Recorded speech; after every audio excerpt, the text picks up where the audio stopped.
Hello friends, this is Grief speaking, and this is Stagtown, the complete explanation. I always try to make videos on YouTube that I would want to see, and one thing I appreciate is when creators make marathon style videos, putting all of the parts of a series together. Originally, my Stagtown Explanation series was split into 3 videos, but for the sake of being neat and tidy, I've put them all together so you can get the full breakdown all in one place. I also found out recently that there's a lot of people out there who fall asleep to my videos, which is something I didn't expect, but I figured more long-form, uninterrupted videos would be welcome if that's the case. So without further ado, this is the complete Stagtown Explained. The story opens with music playing from an extravagant and beautiful carousel, but something is very wrong. The spinning stags begin to break free of their poles and leap out onto the ground. They stumble in pain as blood pours from their bodies. Here, the poles look as if they've impaled the living animals who fall to the floor. Nearby, a young woman watches all of this horror, the stags writhing around on the ground, and one suffering and trapped in webs still on the carousel. This is when we get the title page, and you get a clear idea of what you're in for with this comic. The young woman wakes up from this nightmare sitting in her car at the edge of the road. This is Frankie, our protagonist and narrator. She says that she recently moved back to her home, Stagtown. It's a tiny place in the mountains where nothing really ever changes. She left a few years ago to attend an out-of-state college, but she always knew she'd come back here someday. Chapter 1, Surveillance. I just have to point out how much I love the art on this page. It's disturbing and gorgeous. Frankie lives in a decent apartment on the east side of town, and the rent's pretty reasonable, although some of her neighbors are a bit odd. Like a guy named Jeremy, who's the resident conspiracy theorist. Tinfoil hats, Illuminati, that kind of guy. He spots Frankie in the hall and tells her that new spy cameras have been put up on the property. She assures him he's imagining things, but sure enough, he points out a security camera right behind her that is oddly pointing right at Jeremy's door. She tries to explain it by saying that it looks ancient and has probably been there since they built the place, but Jeremy protests, saying that if anyone would have noticed, he would. He adds that this isn't the only one. He's seen new cameras popping up all over town. Who's on the other side of these cameras, and why are they watching his door? Frankie chalks it all up to conspiracy talk and tells him to try and get some sleep for once. The next day, she makes a cup of coffee and sits down at her kitchen table when she notices something above her.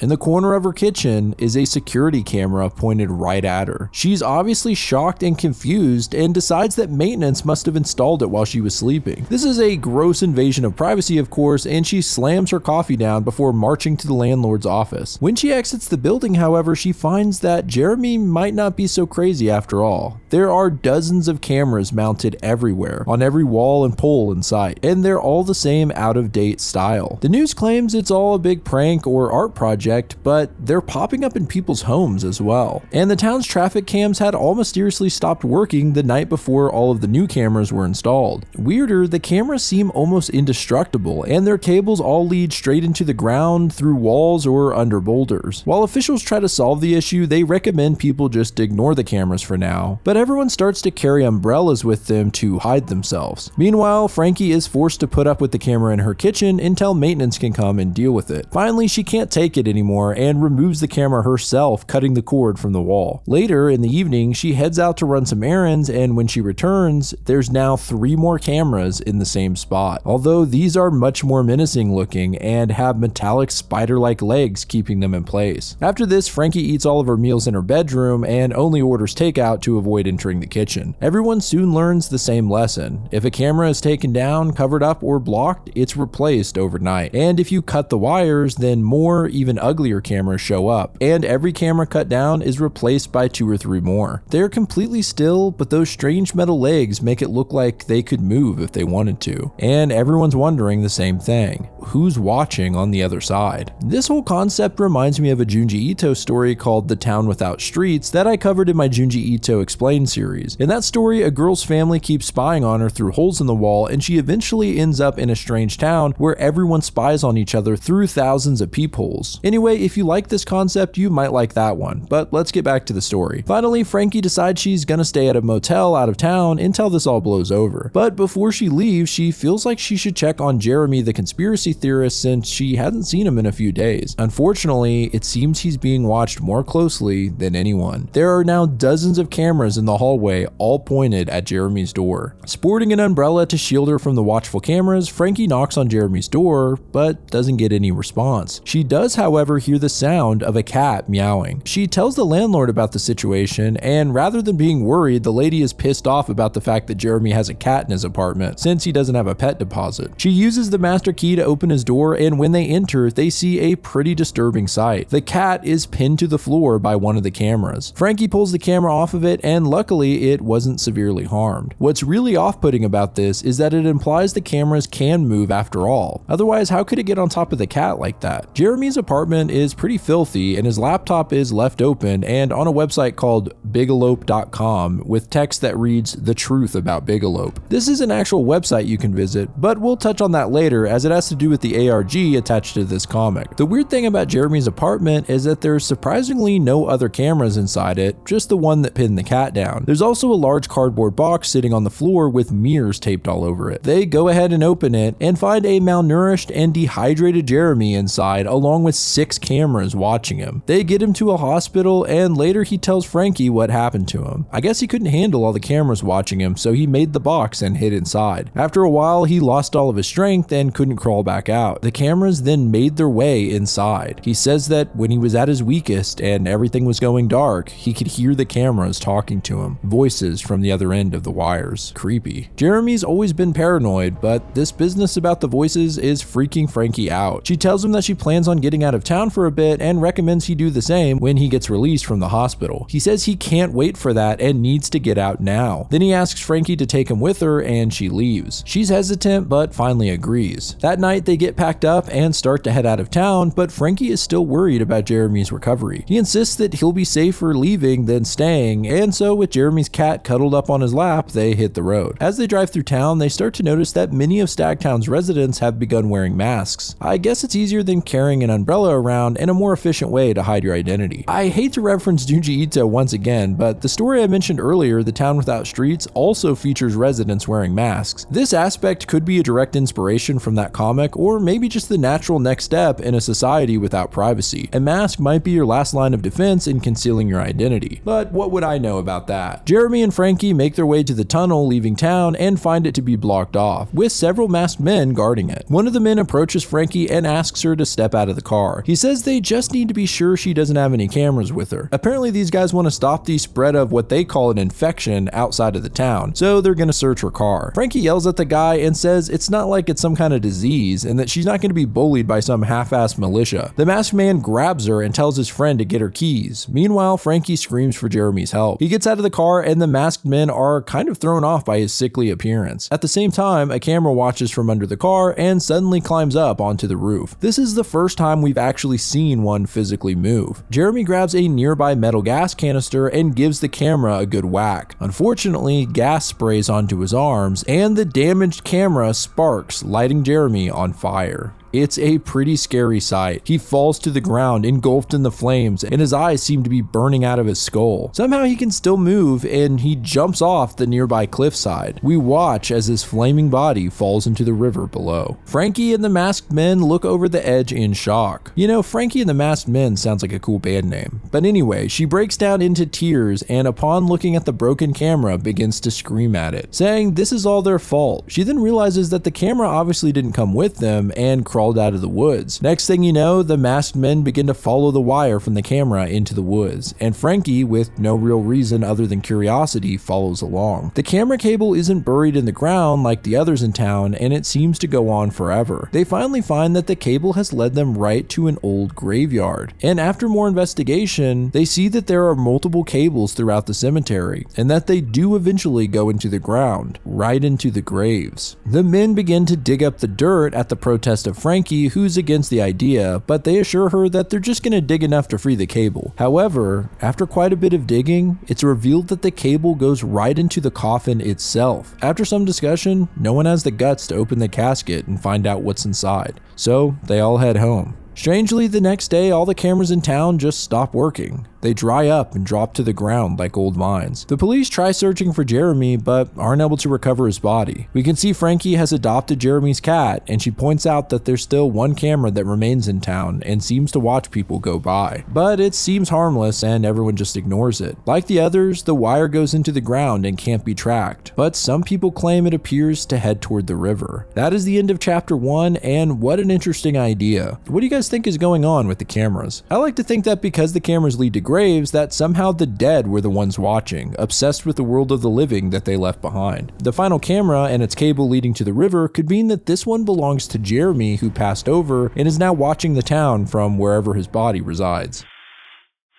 So let's move into chapter 2, Marble House. Just before the start of summer, Frankie has gotten behind on some bills and needs to earn some extra cash to make ends meet. Having some experience giving piano lessons, she signs up on a local gig app and lists herself as a tutor, but nothing comes for the first few weeks, forcing her to lower her hourly rate quite a bit until finally she gets a request from a foster home on the other side of town. So she jumps at the opportunity and heads over for her first job. Here we get another beautiful title page with a huge and ominous house staring Frankie down. She meets with Miss Davids, the foster mother. She's a sweet old woman, and Frankie finds her doing some patchwork on the side of the house. I guess it's a known historic home in Stagtown called the Marvale House, and it has some major foundational issues, so they're hoping to sell it and move soon. Inside, they chat over tea, and Miss Davids says she thinks piano lessons would be great for the children. She's always trying to find hobbies for them, and right now they're interested in rock polishing, an idea she came up with from the kids mispronouncing the Marvale House as the Marble House. The kids make dozens of marbles from rocks as a hobby. Davids finally calls the kids down to come meet Frankie, but she mentions one last thing. The kids of the Marvale House have some kind of medical issue and must wear masks at all times. They try to make it fun by decorating the masks. Just then, the children come rushing down the stairs, and Frankie gasps at the peculiar sight of the children. All of their masks resemble the heads of different animals, and not like in a cutesy kind of way. They're pretty realistic looking. It's beyond eerie. We jump ahead 2 weeks, and Frankie says she wanted to leave after the first day, but she just really needs the money. And at this point, she's gotten used to the creepy masks. Though she does wonder if this is a home for kids with birth defects or disfigurements, and speculates that the masks may be a way of making them feel safer. Either way, they were really just normal kids. They did their lessons, played outside in the sandbox, finger painted,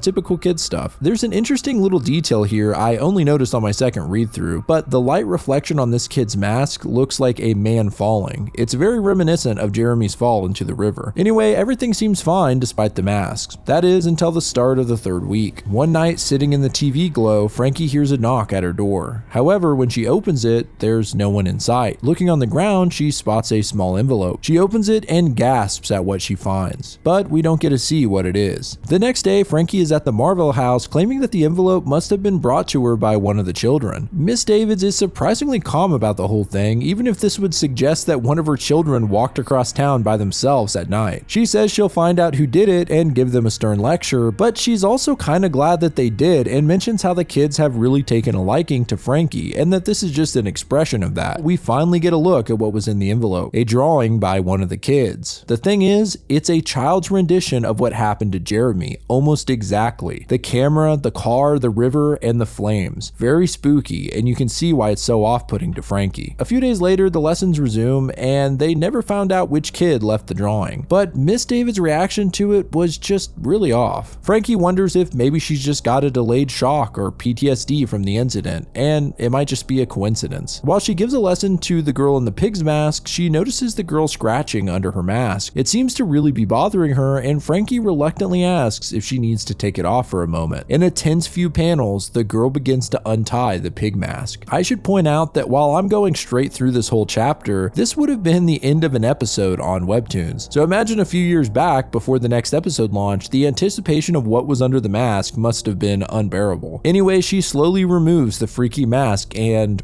Frankie is surprised to find a cute little girl underneath with no disfigurements whatsoever. So they continue the piano lesson until the girl seems to have something in her mouth. She suddenly spits out what appears to be a marble. It looks like one of the marbles the kids made polishing rocks. Gross, was that in her mouth the entire time? Worse than that, it seems she's storing more in her cheeks, and Frankie tells her to spit them all out. It's bad for her teeth. The little girl begins spitting several marbles out, and it's a lot more than expected. In fact, it's bizarre bizarre how many are coming out of this girl's mouth. She then convulses and starts puking dozens of balls out as her eyes roll to the back of her head. It's a bewildering and disturbing image. Up close, you can see the girl's mouth widening in an unnatural way as the marbles fill her cheeks. Absolutely terrifying. Frankie finally just screams and runs to find Miss David sitting in the living room. She tells her to call the hospital and grabs her shoulder, but this knocks loose the old woman's hat and glasses to reveal that the top of her head is just a massive hole filled with marbles which come flooding out onto the floor. Frankie freaks out and slips on the marbles, hitting her head on the wall and falling to the ground. Then, in possibly the scariest portion of the comic so far, Miss Davids, or whatever this creature is, comes walking towards Frankie. Her flesh is twitching as marbles move under the surface of her skin, and she says, "I've lost my marbles, Frankie." Definitely one of the most disturbing puns of all time. Frankie is a bit woozy but manages to run towards the door. However, this is actually the door to the basement, not the exit, and she opens it only to fall down the basement stairs into the darkness below. When she comes to, she finds that large chunks of the foundation's walls and floors have been dug out, and the children without their masks on are eating the rocks. There's a particularly gnarly close-up of a kid's bloody mouth and broken teeth as he inserts more rocks. Man, it makes my teeth hurt just looking at it. I guess the kids have been using their own mouths as rock tumblers to smooth them out, and they spit them into a huge opening in the floor. Suddenly, a voice cries Frankie's name from the top of the stairs. It's Miss David's, and her body has changed even more, resembling more of a monster than a human now. We can see her silhouette peeking in from the doorway, her neck and arms elongated. She starts to repeat the phrase, "I lost my marbles," once again. She makes her way towards Frankie, and we see her skinny hand grasp the wall, marbles shifting around under her skin. Ugh.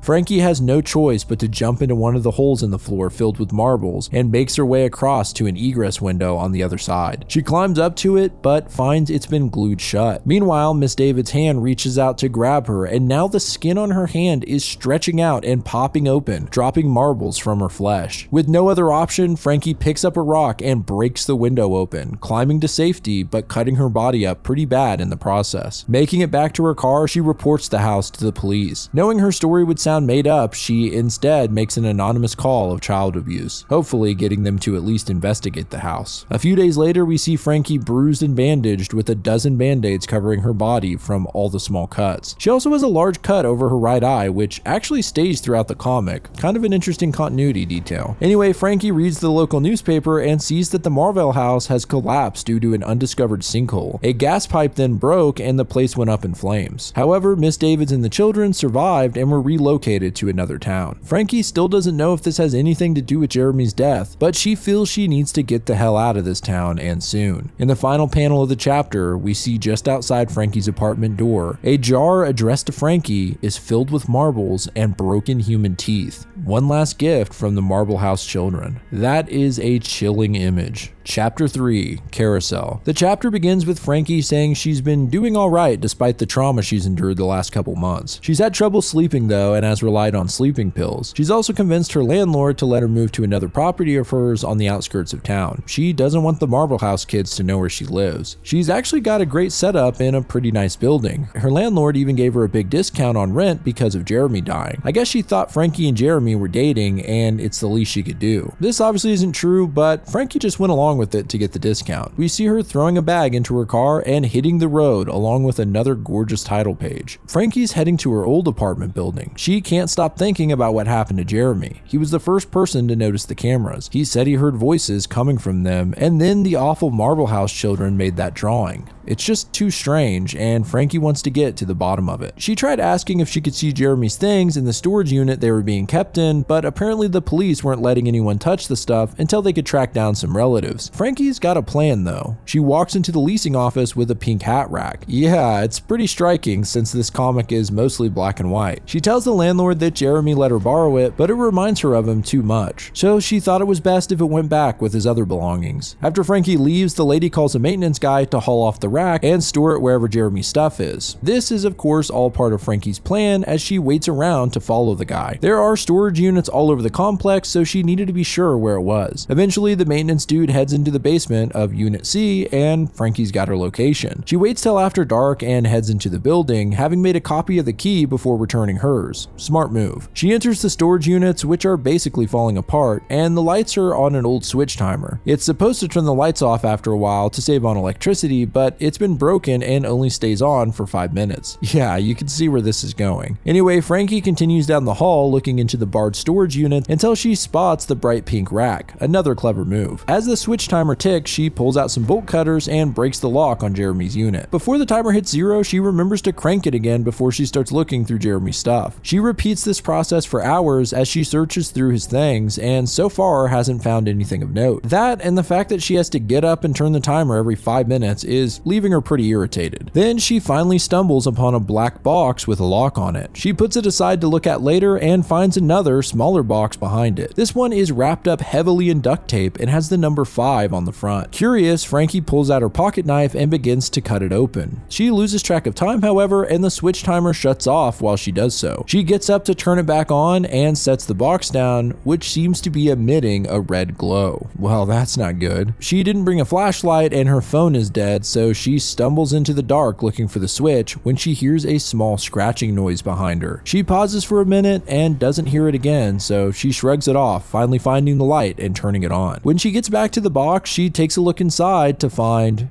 dirt. Yep, this is just a box of dirt. As she ponders this, the lights suddenly shut off again. Okay, it definitely hasn't been 5 minutes. Frankie once again bumps around in the dark until she finds the switch. Only this time, it shuts off seconds after she winds it. She then hears the scratching noise again, and it seems to be coming from the dirt box. Frankie hopes it's just a rat, but either way, she's ready to get the hell out of here, except for one thing. Her bag with her keys and ID is sitting on the floor by the unit. After a moment, she comes up with the idea of using her pocket knife to jam the switch, stopping it from prematurely turning off, and it actually seems to work. She dashes back to her belongings, shoving the black lockbox into her bag and pushing the rest of Jeremy's stuff into the unit before rushing back towards the exit. Just as she's reaching the door, the timer forces itself off again and launches the key into the air, whizzing by Frankie, narrowly missing her. She looks back at the knife on the ground, contemplating grabbing it when she hears the scratching noise amplify in the darkness around it. At the horrifying noises, she just says, "You know what? Keep the knife, I'll buy a new one," and slams the door shut as she leaves. I like that this character doesn't fall into typical horror tropes. She's just like, screw it. Still, it was a frightening encounter.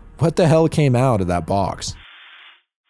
The next day, Frankie starts her attempt at getting into the lockbox. In order to do so, she's gotten a lockpick kit, and it actually opens pretty easy since it was just a basic padlock. My only question is, why not use the bolt cutters that easily broke the storage unit lock, which was much bigger? But I digress. Inside, she finds a pile of papers and a notebook, which would be useful, but it's all in code. Of course, Jeremy would put it in code. She also finds a picture of him and his cat, which visibly bums her out. She looks through the notebook, hoping to find something obvious, and stumbles upon some drawings of hearts with the words Jeremy plus Frankie written all over. I guess the poor guy had a big crush on her. Frankie responds out loud saying, "Ew." She looks over at the cat and starts to defend herself saying, "Okay, not ew, but it just wouldn't have worked out between us. I mean, I don't know him at all." After a bit of rambling like this, she finally realizes she's explaining herself to a cat and starts looking back through the box. She finds a pin from the 1970 Stagtown Fair and some old photos and clippings. She also finds a pill bottle that contains dirt. Man, what was it with Jeremy and dirt? One of the newspaper clippings features the Stagtown Carousel and its history, so she decides to head over to this historic landmark and check it out. She explains a bit of the history that she can remember, that the carousel was built around 100 years ago at the edge of town, and that Stagtown had a history of building some of the first carousels, but this one was a true beauty and became somewhat of a tourist attraction. There's a funny moment where Frankie points out how weird it was back then to ride a horse to Stagtown just to ride a fake one on a carousel. That's a good point. She questions whether it's really connected to Jeremy or just a random article he found interesting. Either way, she continues onward until she arrives at the location of the carousel. Although, we soon learn that the spot is empty now, just a big field. People still call it the carousel though, even though the actual carousel was torn down decades ago. Frankie has a look around and doesn't find anything but grass and dirt. She remembers the bottle of dirt Jeremy had, and this gives her an idea. She rents a metal detector and comes back, but still finds nothing but some old change and an earring. It was a good attempt attempt, but there's just nothing here. On her drive back to return the metal detector to the hardware store, she decides if she's gonna get anywhere, she needs to think like Jeremy, which isn't easy considering Jeremy thought that the government was controlling the minds of children through subliminal breakfast cereal commercials. Anyway, Jeremy was big into research, so Frankie plans on learning as much as she can about the carousel. She remembered from school that the town's welcome center has a room dedicated to the carousel, so she makes that her next stop. The woman at the town center shows her the room, and right off the bat, there's a giant carousel stag near the front of the room with a pretty creepy look, especially after the haunting nightmare Frankie had in the opening of this comic. Apparently, this wasn't one of the animals you could ride on, but instead sat at the very top of the carousel as a decoration. It's actually the only intact piece of the original attraction. The carousel was more impressive than we thought. Built in the late 1800s, it had 3 stories, and the roof was made of glass so the riders could watch the stars at night. Frankie asks if the carousel was so great, why was it torn down, but I guess there are no actual records as to why. She then spends some time taking pictures of everything in the room, hoping somewhere there's a clue that will lead back to Jeremy. The woman at the front desk does mention that a young man came in a few months ago researching the carousel as well. It's dark out now, and Frankie drives back out to the field where the carousel stood. Then, in the distance, she sees some black figures standing in the field, but they're hard to make out. She turns on her brights to get a better look and finds it to be a herd of deer, dozens of them, and their eyes are glowing white watching her. The strange glow of their eyes is unsettling to say the least, and in a panic, Frankie drives back to her apartment. She immediately slams down a glass jar, throws some change in, and writes moving fund on it. She says to the cat, when this jar is full, we're leaving, and I don't blame her after that frightening scene. That's the end of that chapter, but there's a short episode here called Remember. There's several episodes like this that take place throughout the series and give us insights into the past of the characters. In this Remember segment, Frankie is checking her mail and complains about the pile of packages by the door, suspecting the postal service was lazy and just dropped everything in the corner for residents to sort out. Jeremy shows up and she asks him how the UFO hunt is going. He seems kind of embarrassed and says he gave up on that months ago. Then he spots the pile of packages and reveals that these are all his. After struggling to carry them all, Frankie insists to let her help, and they head up to his apartment door. It's clear Frankie is a bit more organized than Jeremy. Her stack of packages is neatly stacked, and his is a complete mess. She drops her stack in front of his door and says goodbye, but Jeremy stops her and tries to ask her something, awkwardly fumbling the words until finally just saying never mind. I wonder what he was going to ask. Was it about the strange phenomenon in Stagtown, or was he just going to try and ask her out? After that glimpse of the past, we jump back to the present. Some unseen person is sitting at their computer when they get an email. We can see that it's from Jeremy, and the receiver is someone named Felix, who seems really worried. Next, it seems we're looking into the future, as the word soon appears on the page, along with some really eerie text. It reads, I don't know how long we've been here, but I can hear music. There's a spooky shot of a carousel, only instead of stags, there are horses. The text continues, saying, even after all this time, can you hear it? Vaguely appearing through some dark mist is deer with hollowed out black eyes. Continuing on, it reads, we're almost all together. Nothing gets out. You hear it, don't you? We knew you were one of us. Then we see a beautifully twisted illustration of a disfigured doe, its skin branching out like antlers, and below it a stag covered in massive flies, blood ripping from its eyes, and spiders crawling on its face. It's easily one of the most disturbing images so far. Chapter 4, Under. This may be my favorite chapter so far, just because of how well it displays a very specific type of fear. Frankie is putting her organizational skills to work and has spent days trying to sort through Jeremy's notes. It hasn't gotten her too far. She hasn't had any luck deciphering the code in the journal, but she finally finds a sketch that seems recognizable. An old bridge that had closed down years ago. Finally finding a lead, Frankie heads over to the broken down bridge to search around. She reluctantly gets out of her car to check it out, and we're greeted with another cool chapter page, with the title made up from cracks in the ground. Well, other than some dead birds, there's not much to go on the bridge. She reaches the end and stumbles upon a small footpath leading into the woods. After hesitating for a moment, she walks down the path, declaring that she'll probably regret this. After a bit of a hike, she finds a dilapidated old farmhouse. It seems ancient. Frankie's starting to suspect that this whole thing is a ruse to get her to learn town history, but she says she refuses to learn anything from this situation. Walking around the building, she finds all the entrances are bricked up and sealed off. Finally, she does find a window that's broken in. Inside, nature has really taken over the place, and there's plant life everywhere. Frankie leaves for now and comes back the next day fully prepared. She She says she wasn't about to waltz into some mystery building without some essentials. She's got water, snacks, bandages, a knife, a flashlight, headlamp, battery, charger, and some rope. Okay, maybe she overdid it, but like I said before, I love that she's going against the horror trope, and instead of just going in when she first found the building, she went back and did some heavy prep work. I love it. She climbs inside and makes her way through the overgrowth until she finds a little clearing, at the center of which is a trapdoor. It must have been Jeremy who cleared the brush around it, and Frankie says it's hard to picture him doing anything in the woods other than maybe looking for Bigfoot. She opens the trapdoor and finds a ladder leading down into darkness. Well, if Jeremy went down there and came out fine, it should be alright. She can't imagine him having any survival skills after all. She plans on climbing the ladder down halfway to get a look at what's down there, and if it seems safe, she'll go get some gear like a lantern and come back tomorrow to explore it. She also posts a tweet about her location in case she gets hurt, that way people will know where to look. Then she ties a rope to a nearby tree and brings it with her. Wow, she's really doing everything pretty smart here. She makes her way down the ladder, but at about halfway down, one of the rungs breaks beneath her foot and the ladder snaps in half. She starts to fall backwards, but grabs the rope,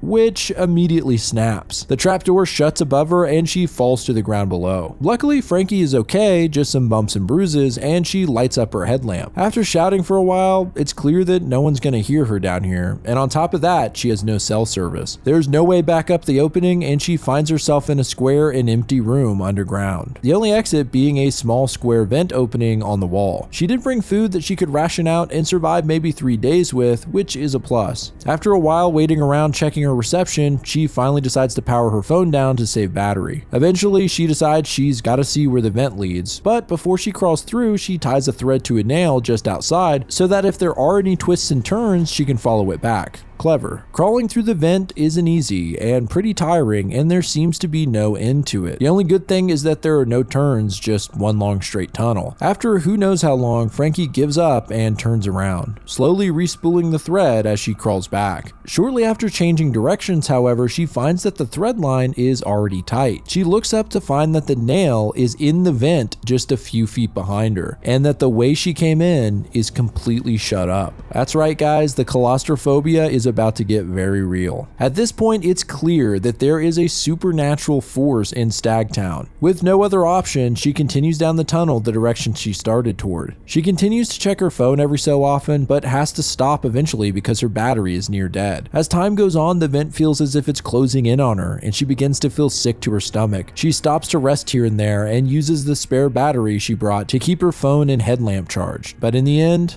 that runs out too. She has no idea how long she's been in the tunnel and has to stop to rest several times. Well, as much rest as you can get in a pitch black tunnel underground. It just keeps going, and at this point her body is in aching pain from crawling so long. She feels like whatever the supernatural force is that's doing this wants her to give up. She can hear faint voices in the darkness somewhere in front of her and behind her as well. It finally becomes completely overwhelming, and Frankie freaks out in a panic, crying for help. There's an amazing page here showing the surface leading underground where Frankie is trapped, her screams echoing through the vents. The author does a stunning job here of showcasing the terror of this situation. I do have to say, the idea of being trapped in a tight space like this is horrifying, and I find myself subconsciously holding my breath while reading this chapter. I hate it, but in the best way. After screaming her lungs out, Frankie breaks down into tears, and we see blood dripping from her battered hands. She gets some band-aids out of her bag and patches them up, then continues forward,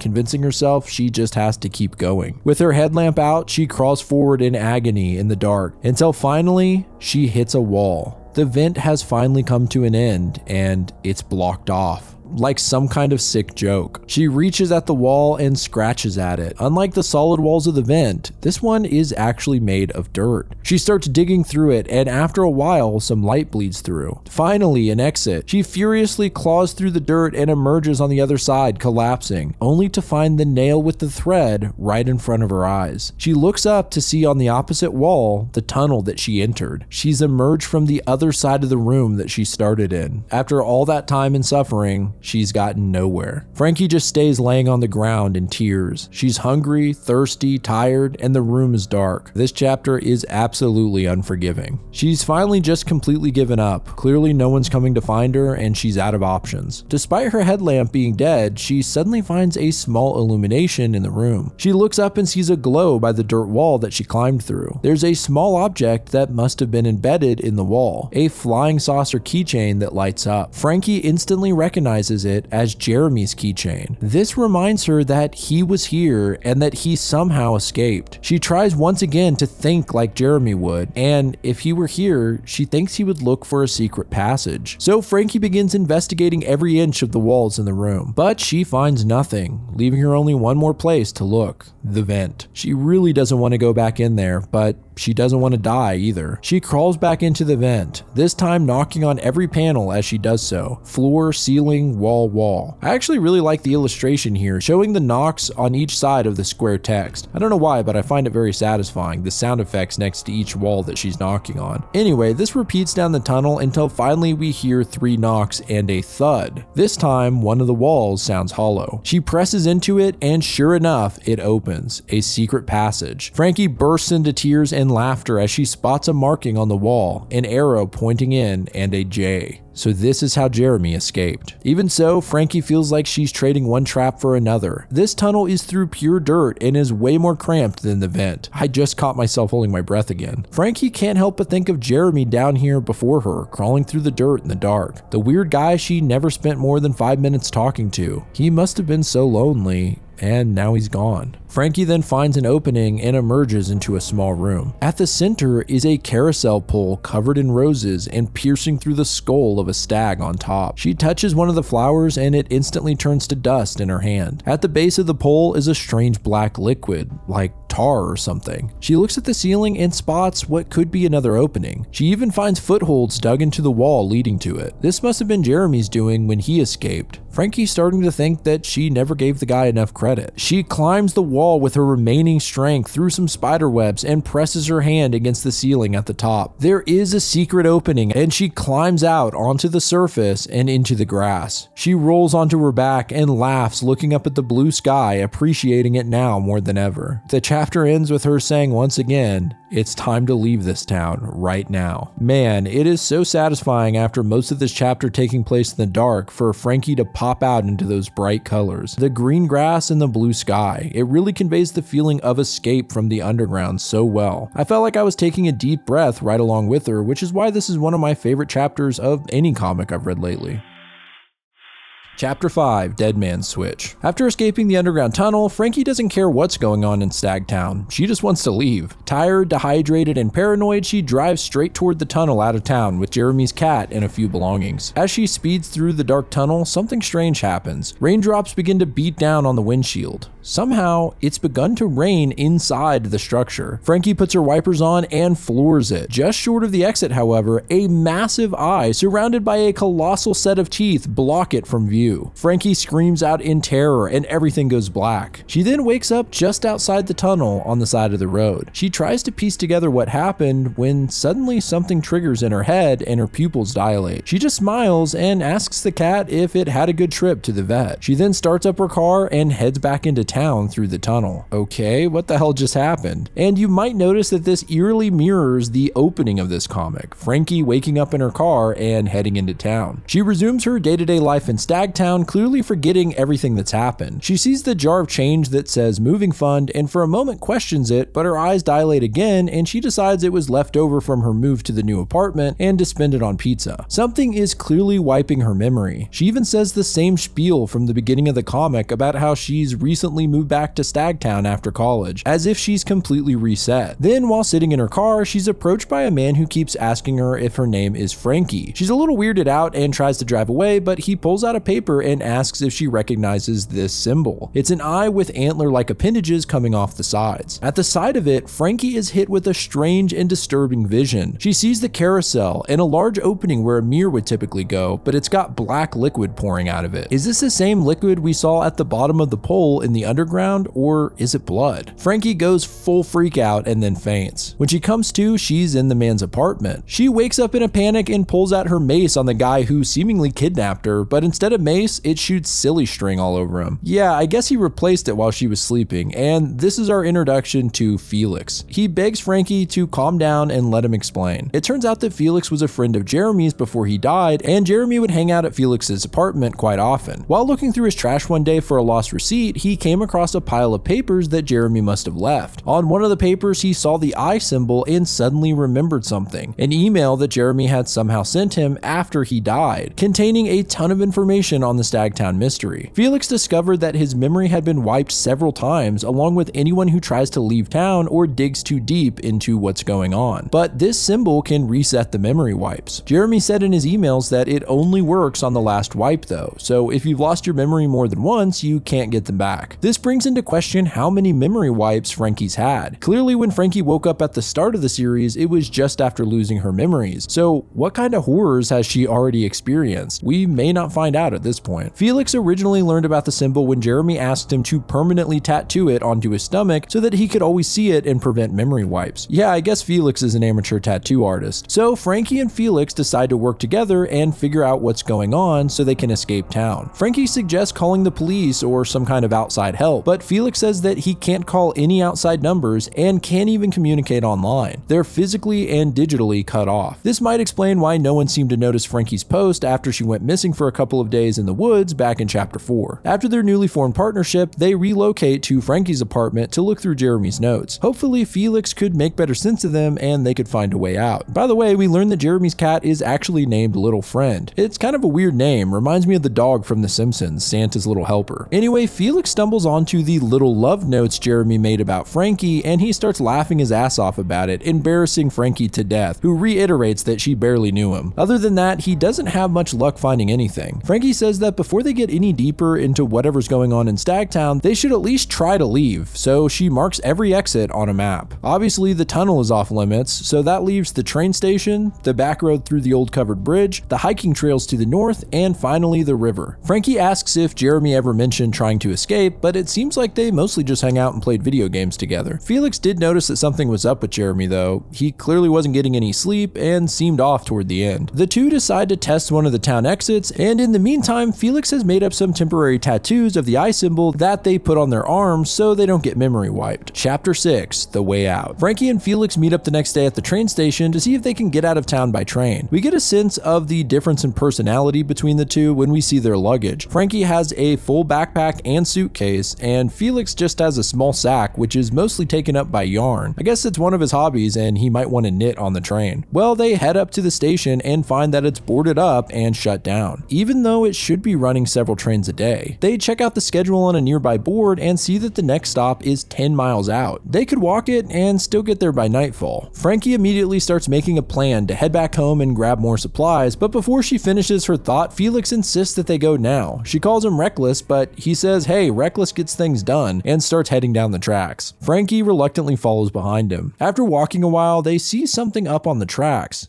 A dead deer. On a closer look, they find the animal is full of holes. It's pretty disturbing, and Frankie suggests they go back, but Felix convinces her to just keep moving. So they move along for hours until reaching a spot where the tracks had given out. The rails are oddly bent out of shape, leaving only the wooden railroad ties left as a path. Frankie warns Felix that this is what they do. They lead you in circles till you go crazy, but he takes her hand and drags her along. As they walk along the path, the track boards begin to sink into the ground deeper and deeper until finally they descend into a large hole in the ground, at the top of which lay a marble. After the Marble House incident, this small sphere is a pretty creepy thing to find. After a moment of staring into the abyss, both Frankie and Felix refuse to go down and stop to take a break and eat lunch. Felix begins to knit something, and Frankie looks uncomfortably at the marble she found. She suddenly recognizes a connection between all the recent events. They all lead underground. The Marble House kids were digging into the foundation under the basement, the security cameras led into the earth, and then of course the horrible tunnels that she escaped from. As she speaks, we start to hear a gurgling noise, and then a black liquid rises from the hole in the tracks. They watch in horror as the liquid reaches the top and pours onto the ground. Then, out from under the black, something starts to crawl out, although we can only make out its knife-like appendage. The duo run like hell back down the tracks as the unseen monstrosity follows behind, its sharp limbs piercing the boards as it moves. They ran the entire way back, but whatever was chasing them never attacked, as if it was only herding them back to Stagtown. They finally reach the station and Frankie physically breaks down, covered in sweat. Felix picks her up and carries her to his Jeep before speeding off. At the edge of the woods, we can see once again the legs of the creature. It seems like the appendage is actually made up of several pieces of junk, including a pair of scissors. After this frightening encounter, the two don't leave Frankie's apartment for 3 days. They're both too afraid to be alone, and so Felix has been sleeping on the couch. Finally, he decides he's gonna try one of the other exits out of town on his own. That way, if he does end up being led in a circle, he can leave Frankie out of it. So he heads out to the old covered bridge with nothing but a backpack and a baseball bat. It seems easy enough. He can see the exit only a few yards away, and he starts walking across. After only a few feet, rain starts pouring down outside almost instantly. Felix takes a look at his tattoo of the symbol to make sure he doesn't forget what he's doing, and then begins to hear something outside the bridge making its way toward him. It finally appears behind him, and it seems to be the same creature from the tracks, only this time we can see its full body. Its head with a massive needle sticking out and rusty screws protruding all around it. It pounces at Felix, who manages to dodge it just in time. He starts to slowly back away from it, but it lunges at him again. He turns, running for the exit, though it seems like it's an unreachable distance, and the bridge is stretching out in front of him. The creature lunges again and manages to slam into Felix's head, sending him to the ground. It then uses its large spike to stab Felix in the foot. Oof, that looks painful. He kicks it off and stands up, swinging at it with his bat, but the metal fiend dodges and jumps off the wall, then onto Felix's back, pinning him to the ground and jabbing the spike into his neck. Oh my god, I didn't expect that. It doesn't look deep enough to kill him at least. It actually looks kind of like it's injecting something into him. He cries out in pain and loses consciousness. We just see his body laying still while the outside storm quickly eases up and the bright sun shines in its place.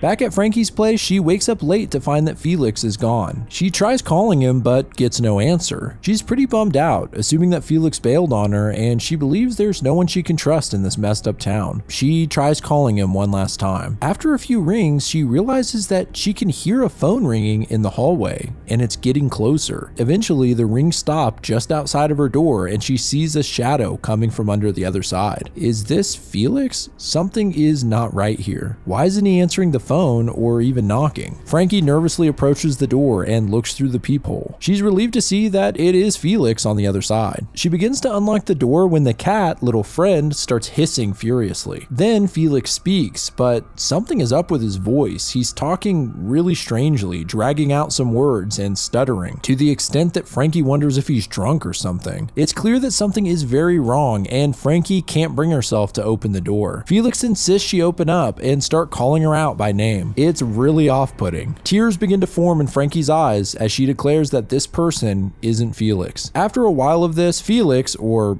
whatever it was, just up and leaves, and Frankie breaks down sobbing, believing that she really is going crazy. Meanwhile, the real Felix wakes up in a basement somewhere, coming to realize he's on the ground floor of Frankie's apartment building. He feels guilty for leaving her alone and rushes up to her apartment to make sure she's okay. Only her door is completely missing. It's just a blank wall. Here we move into another Remember segment. These are little segments peppered throughout the series that give us a little insight from the past of the characters. In this one, we learn a little bit more about Felix and Jeremy's friendship. Jeremy tries talking about the supernatural things that have happened to him, but Felix just makes him a sandwich and says he's got to get more sleep and remember to eat. It moves forward a few weeks, and Felix can't get a hold of Jeremy, but is pretty worried about him. Ultimately, he decides he doesn't need to babysit a grown man. A few months pass, and Felix finally shows up to Jeremy's place with some food, but he won't answer the door. And this seems to be the last attempt at communication with him before Jeremy died. Pretty sad. Chapter 7, Alone. Back in the present, Felix is in shock. What the hell happened to Frankie's apartment? He runs outside and finds that the window and balcony are missing as well. He stops a man who lives in the building and asks him what happened, and the guy's like, I don't know, dude, I'm not paying attention to the outside of the building. Next, he tries knocking on her neighbor's doors, but doesn't get an answer. One of the apartments sounds completely completely empty by the sounds of the knocks. He tries to call the landlord, but finds that the office is closed on weekends and it's Friday night. If he calls the police, there's no way they'd believe him, and the wall's pretty solid, so he's not going to be able to just break it down very easily. He finally sits down, feeling out of options, and lets out some tears of frustration. He doesn't want to lose another friend to this madness. He's determined not to give up though, and next we see him wearing a disguise as a maintenance worker. He breaks into the empty apartment next to Frankie's and puts a sign up on the door that says maintenance personnel is working inside. I guess he's hoping to access her apartment through this one. Inside, Felix pulls out a drill, and apparently the largest drill bit he could buy. He starts to drill a hole into the wall, hoping that he can at least communicate with Frankie on the other side. After a small struggle, he manages to drill the length of the bit. He pulls out a small flashlight to look through the hole and finds that it's solid wall even beyond where he drilled. He starts to question how it could possibly be more than 2 feet, and then beats himself up for even trying. If a whole apartment could disappear, why did he think this would work? He tries to convince himself that Frankie is fine, but can't help but think about her dying in some terrible way. He blames himself for what's happening to her and Jeremy's death on top of it, and in defeat, he leaves the apartment. Looking out from the stairwell balcony, he tries to think up his next move, and in the distance on the grass, we can see some of the mysterious black liquid bubbling up from the dirt. We shift back to Frankie's perspective. Exhausted after the ordeal with the bizarro Felix at her door, she laid down in bed and fell asleep. Now she wakes up and finds that her front door is missing, along with the windows and balcony. She also has no phone service or internet, so out of desperation, she starts trying to break down the wall. Although she just manages to break one of her chairs doing so. She starts beating herself up for not having any kind of hammer or backup plan, until finally she's just telling herself it's fine on repeat. Clearly she's losing it a little, and she starts to remember the time she spent alone in the tunnel underground. This causes her to have a sort of panic attack, and she starts crying and feeling like she can't breathe. While this is happening, little friend crawls into her lap and comforts her, snapping her out of it and calming her down. Thank God for this little cat. She gets her head on straight and starts to assess the situation. The fridge and oven both still work, and she has food, so she won't starve anytime soon, and the plumbing still works, so that's a relief. She wonders where Felix is and if he's trying to get in. Then she checks her fake tattoo and is glad to see it's still there. Just then she hears a noise from the other room that scares the shit out of her. She slowly moves towards the sound and finds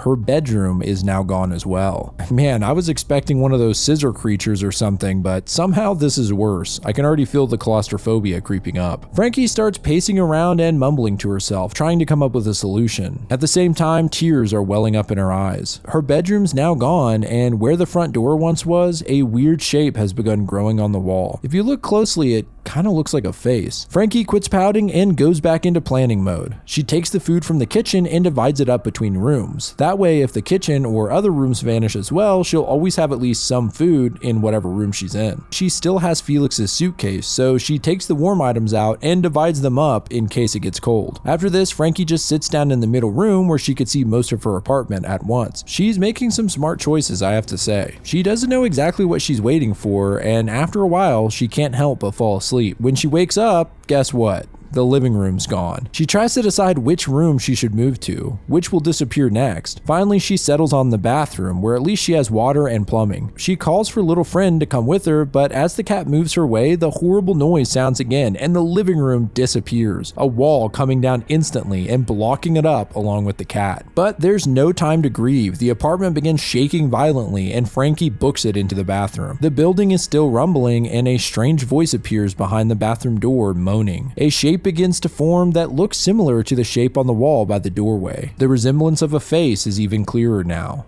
Then that familiar black liquid starts dripping from the bathtub, and the voice makes out an actual word. Help. It repeats this as the blackness drips from the ceiling, and Frankie looks above to see something shocking. The liquid has taken the shape of a stag and comes dropping out of the ceiling above her. Wow, that escalated very quickly. Next, we're back with Felix. He's sitting in his car and knitting furiously, trying to think of a way to save Frankie. He tries thinking back to what happened on the bridge, but his memory is fuzzy even after looking at the symbol. He goes back through everything he can remember up until he woke up in the basement. Wait a minute, the basement. Why did he wake wake up there anyway. He rushes into the building and heads downstairs to investigate. There he finds more of the black substance growing up out of the floor like thick vines and making its way into a water pipe. Nearby is a sledgehammer, and Felix thinks that someone must have helped this thing in here by busting a hole in the floor. Maybe the Felix outside of Frankie's apartment wasn't a doppelganger, but a possessed Felix. It seems like when that creature pierced his neck, it somehow was able to control him. He grabs the sledgehammer and heads upstairs to see where Frankie's door was. Then he's suddenly hit with a sharp pain and looks down to find his foot is bleeding. Oh yeah, I kind of forgot he was stabbed. He ignores the pain, closes his eyes, and takes a swing at where Frankie's door was. Literally. Luckily, he makes contact with the wall, and when he opens his eyes, he finds that the door is back and he's busted it wide open. He rushes in looking around until finally he finds Frankie curled up in the fetal position in the bathroom crying. He holds her and tries to tell her that whatever she saw wasn't real, but she just sobs in his arms. This poor girl can't get a break. If she does make it out of Stagtown, she's gonna be pretty traumatized. Chapter 8, Holes. We see Felix driving somewhere in his Jeep and Frankie in the passenger seat, and she's not looking too hot. With nowhere else to go, they head to Felix's apartment. At this point, Frankie is terrified of being alone and panics anytime Felix leaves the apartment for anything. She doesn't even want him to leave the room, worried that he might disappear if he does. She eventually breaks down and tells him everything that happened to her. The tunnel, the Marble House kids, everything. That brings Felix up to speed, and they discuss what happened in the apartment. It all felt so real, but it must have just been in their heads. Felix remembers his full encounter with the metal creature now, and he's sure that when he was pierced with the needle, it injected something into him. He thinks it was the black stuff coming up from the basement in the railroad tracks. It seems that this substance is at the center of everything weird that's happening. Plus, if it did get into the water supply in Frankie's apartment, she probably ingested some of it at one point by drinking the water, which led to their shared hallucination. At any rate, they decide on only drinking bottled water from here on out. Frankie remembers the voices coming from the sink. Hallucination or not, it was odd that they seemed to be crying for help. She notes that most of the time, the supernatural presence doesn't actually try to hurt them, it just moves them around. Maybe if they can try and understand what it wants, they'd have a better shot at getting out. Frankie says she's done waiting around and wants to bring the fight to it before they run out of time.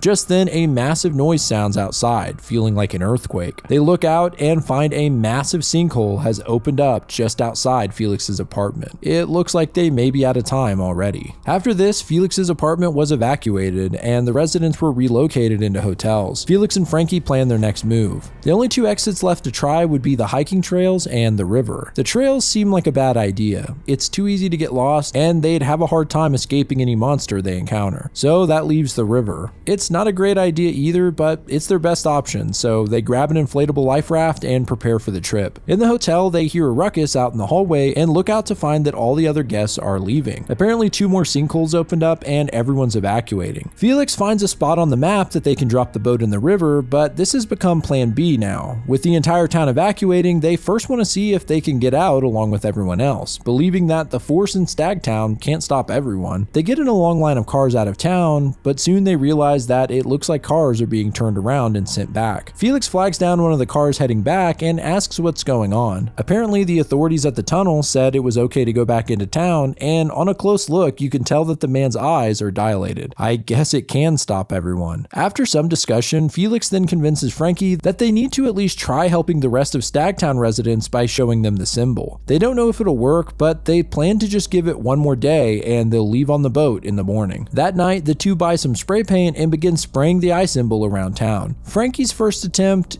isn't great, but they continue on painting the symbol all over town. They avoid placing them directly near roads in case the shock of it caused an accident and killed somebody. As they finish tagging up the side of a building complex, Frankie is just tired and wants to give up on all of it. But Felix gives her a hug and reassures her it's going to be okay, even making her laugh. It's hard to tell at this point whether they're kind of into each other or if this is just purely a platonic friendship, but anyway, they sit in Felix's car in the center of town overnight, waiting to see what'll happen when people spot the symbols in the morning. They wake up to the sound of screams. People are freaking out everywhere when they see the symbol. Some even collapse. After a while, Frankie starts to feel bad for what they've done and wonders if this is actually helping anything. Suddenly, a car smashes into the side of Felix's Jeep, and in a panic, they speed off. They were sure they didn't put any symbols where drivers could see, so what happened? Felix heads for the spot that they plan on leaving on boat, but they need to go the long way around since driving straight through town might be dangerous. He's clearly guilty about how many people might get hurt. At the the edge of town, just by the Carousel field, they find another car accident. Okay, they for sure didn't put any signs this far out, so what's going on? Nearby in the field, a rumbling occurs, and they look over to see a massive pole erupting from the ground with a deer skull on top of it. It looks just like the one Frankie saw underground. It rises up into the air, and the skull opens its mouth and makes a dreadful noise like a dying animal. It continues to scream, and suddenly Frankie's arm starts to burn. She pulls down her sleeve and finds that the tattoo of the symbol is melting off of her arm. Everyone in town seems to hear the noise and turn toward it, all of their eyes dilated, and Frankie says it was at this moment she realized there was no one left in town to save. Chapter 9, Welcome. After the horrifying encounter with the skull, Frankie and Felix drove off toward the drop point for the boat. It looks like the effects of the creature's scream completely burned off their tattoos, leaving severe burns on their arms, but at least they're in the shape of the symbol so they can still see it. They leave the car at the edge of the woods and make for a short hike to the riverbank. Surprisingly, nothing strange happens on their way. Felix starts setting up the inflatable raft, and Frankie pulls little friend out of her kennel. Oh man, I completely forgot about the cat. Well, at least they brought it a little cat life jacket. They gear up and head out onto the river. There's no turning back now. It would actually be a fun and beautiful trip if they didn't happen to be fighting against a supernatural force to escape with their lives. The closer they get to the town's border, the higher the cliffs rise, making it impossible to disembark at this point. Little friend starts making some growling noises, but they chalk it up to the fact that she's surrounded by water. Soon they see a bridge coming up overhead, a marker of the edge of town. Once they make it past that,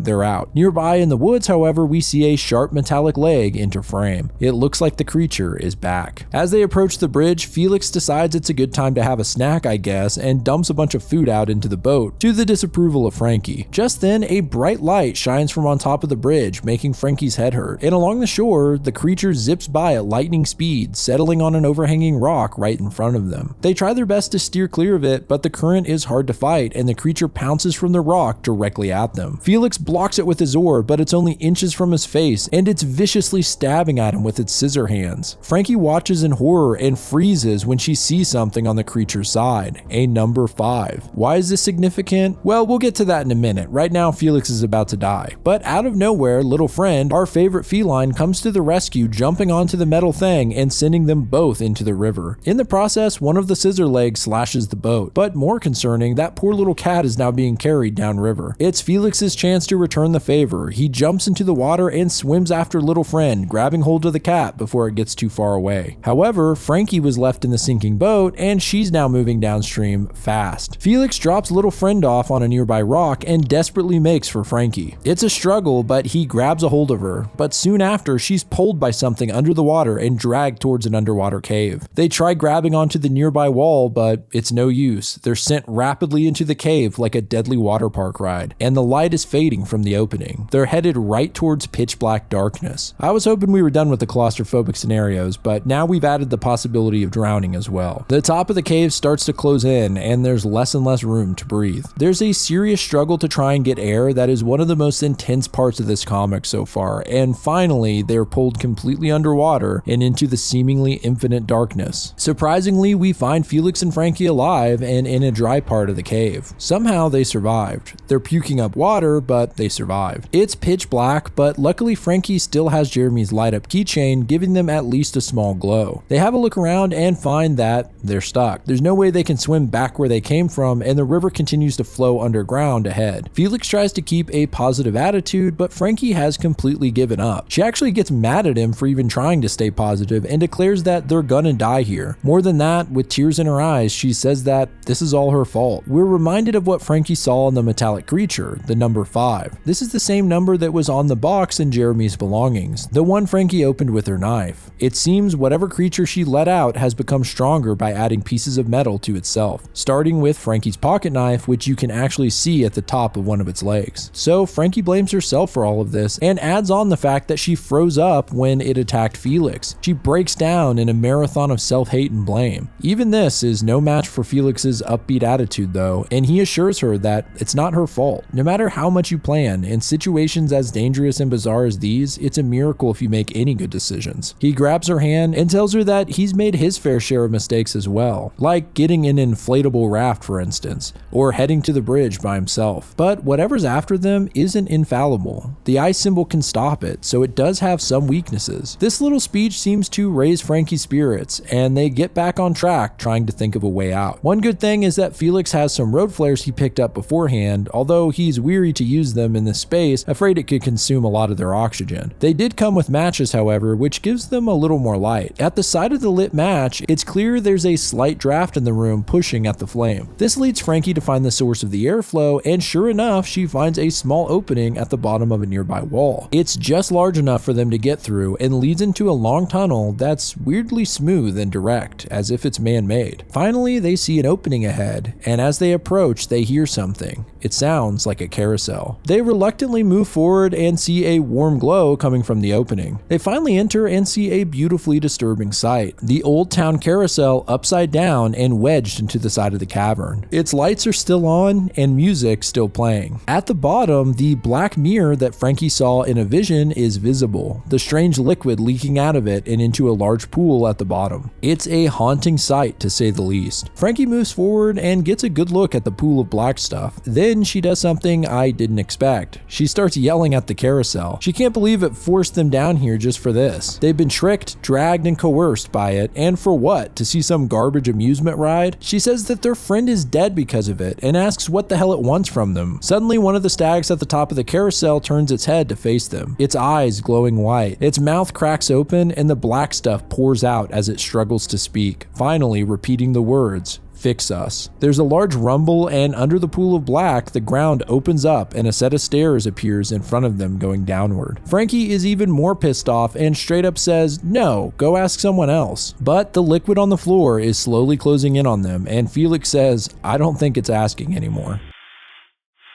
Chapter 10.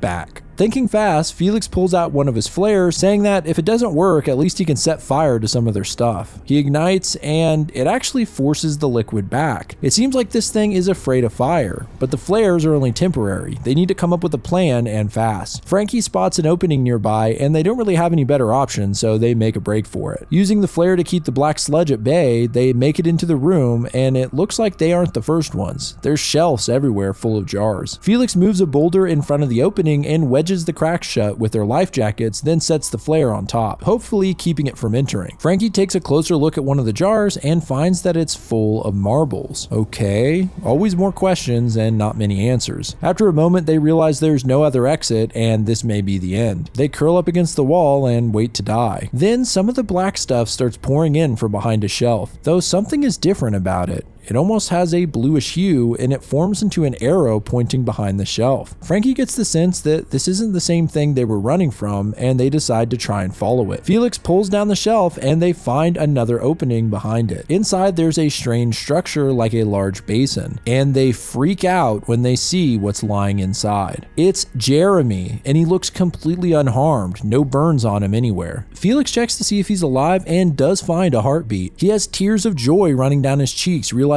that his friend is alive, but Frankie is more skeptical. She reminds Felix that she watched Jeremy die. How do they know this is really him and not a doppelganger or hallucination? They argue over this for a bit, and it's the only time Felix has actually snapped back at Frankie. She just asks that they make sure it's really him and try to find some kind of clue. They lift up his shirt to see if the tattoo is still on his stomach, and it's not, but the symbol is. It looks similar to Frankie and Felix's burned symbols, but this one looks a lot worse, like it was branded on or something. Well, this is enough to convince them that it's really him. Since the symbol wards off the Stagtown entity, it seems clear that this isn't a manufactured illusion. Near the structure that Jeremy is lying in, Frankie finds more jars. This time, one of them has a mysterious dark honey in it. Is this what they fed Jeremy with? Before they can question it anymore, the black liquid comes crawling out from above, bringing the whole damn ceiling down with it. Frankie tells Felix to carry Jeremy, and she lights up a couple flares, throwing one on the ground behind them and running away with the other. They They make their way through the tunnel in a rush with no real way of knowing where they're going. They finally make it into a large room where they find mining equipment, realizing that this is why some of the tunnels have felt man-made. It's an iron mine. This is pretty good news because now they know there must be an exit somewhere. It seems Frankie knows a little bit about mines and has an idea of which way they should go, and she points them in the right direction. They find a massive mine shaft and a ladder leading out. The only problem is they have to carry Jeremy up the ladder without falling into the shaft below. Luckily, Felix is pretty strong and he ties Jeremy's hoodie, with him still in it, around his body, giving him both hands to climb. He starts making his way up and Frankie throws down the flare behind them as she follows. There's a massive rumble through the cave and it knocks the hinges off the bottom of the ladder, leaving Frankie dangling at the end. Felix makes it to the surface just as the ladder breaks off behind him, and at the last second he grabs Frankie's hand, pulling her up as well. They're safe at the top, but the black liquid is slowly filling the shaft below. In one last fuck you moment, Frankie grabs the last flare and chucks it down the shaft directly into the pool of blackness. This causes a massive explosion of fire out of the top, knocking them back into the dirt. The three friends make it back to Felix's car, where they find little friend is waiting for them. I was wondering what happened to that poor cat. Jeremy is still unconscious and the future is uncertain, but Frankie is determined now to fight whatever's torturing them, and now she knows where they live. As she says this deservedly dramatic line, the comic rapidly moves underground, where we see a pool of liquid once again, and then an eyeball emerges from it. So that's basically the end of season 1 of Stagtown, but there is one more remember segment to cap it off, and this is actually the most informative of them so far. This time it's from Jeremy's perspective. He talks about the first time he met Frankie when she was moving into the building. Presumably this is the actual first time before any memory wipes, and she looks visibly younger. Her and Jeremy hit it off pretty quick, having similar hobbies and interests, and Frankie seems generally more positive and less cautious. She actually helped Jeremy in his research, and the two would go out exploring Stagtown and making notes. He says that she never laughed at his conspiracies, no matter how bizarre they seemed. We also learned that his flying saucer keychain was actually a gift from Frankie to begin with. Apparently they made big plans one day to go on a trip, and he waited all day for her, but when she finally showed up, she was different. She acted like she had never met him before, and no matter how hard he tried, she insisted she didn't know him. After this encounter, she mostly avoided him. Man, this really puts a whole new perspective on everything. She actually knew Jeremy, but was just memory wiped. Well, soon after this, Jeremy lost his memory too. But one day while doing research at the library, he stumbled upon the eye symbol in an old box, making him remember everything. He says he went through someone's notes named Nova, as if we know who that is, and discovered the effects of the symbol. After learning this, he immediately ran to Frankie's apartment to show her, but it only resets her to when she first forgot who Jeremy was. I guess she already had her memory wiped before, and unfortunately the symbol only restores the last wipe. So Jeremy was forced to just let her go. This is the event that sent him into his obsession with finding out the mystery of Stagtown and his depressive downward spiral. He still sees her in the hallways sometimes, but she's just a stranger to him now, and it hurts. She's gone from the hopeful, fun person he knew to someone quiet and serious, and sad. The only silver lining in this whole scenario is Jeremy finding little friend in a dumpster and adopting her. But man, this remember segment really makes the whole situation with Frankie and Jeremy so much sadder.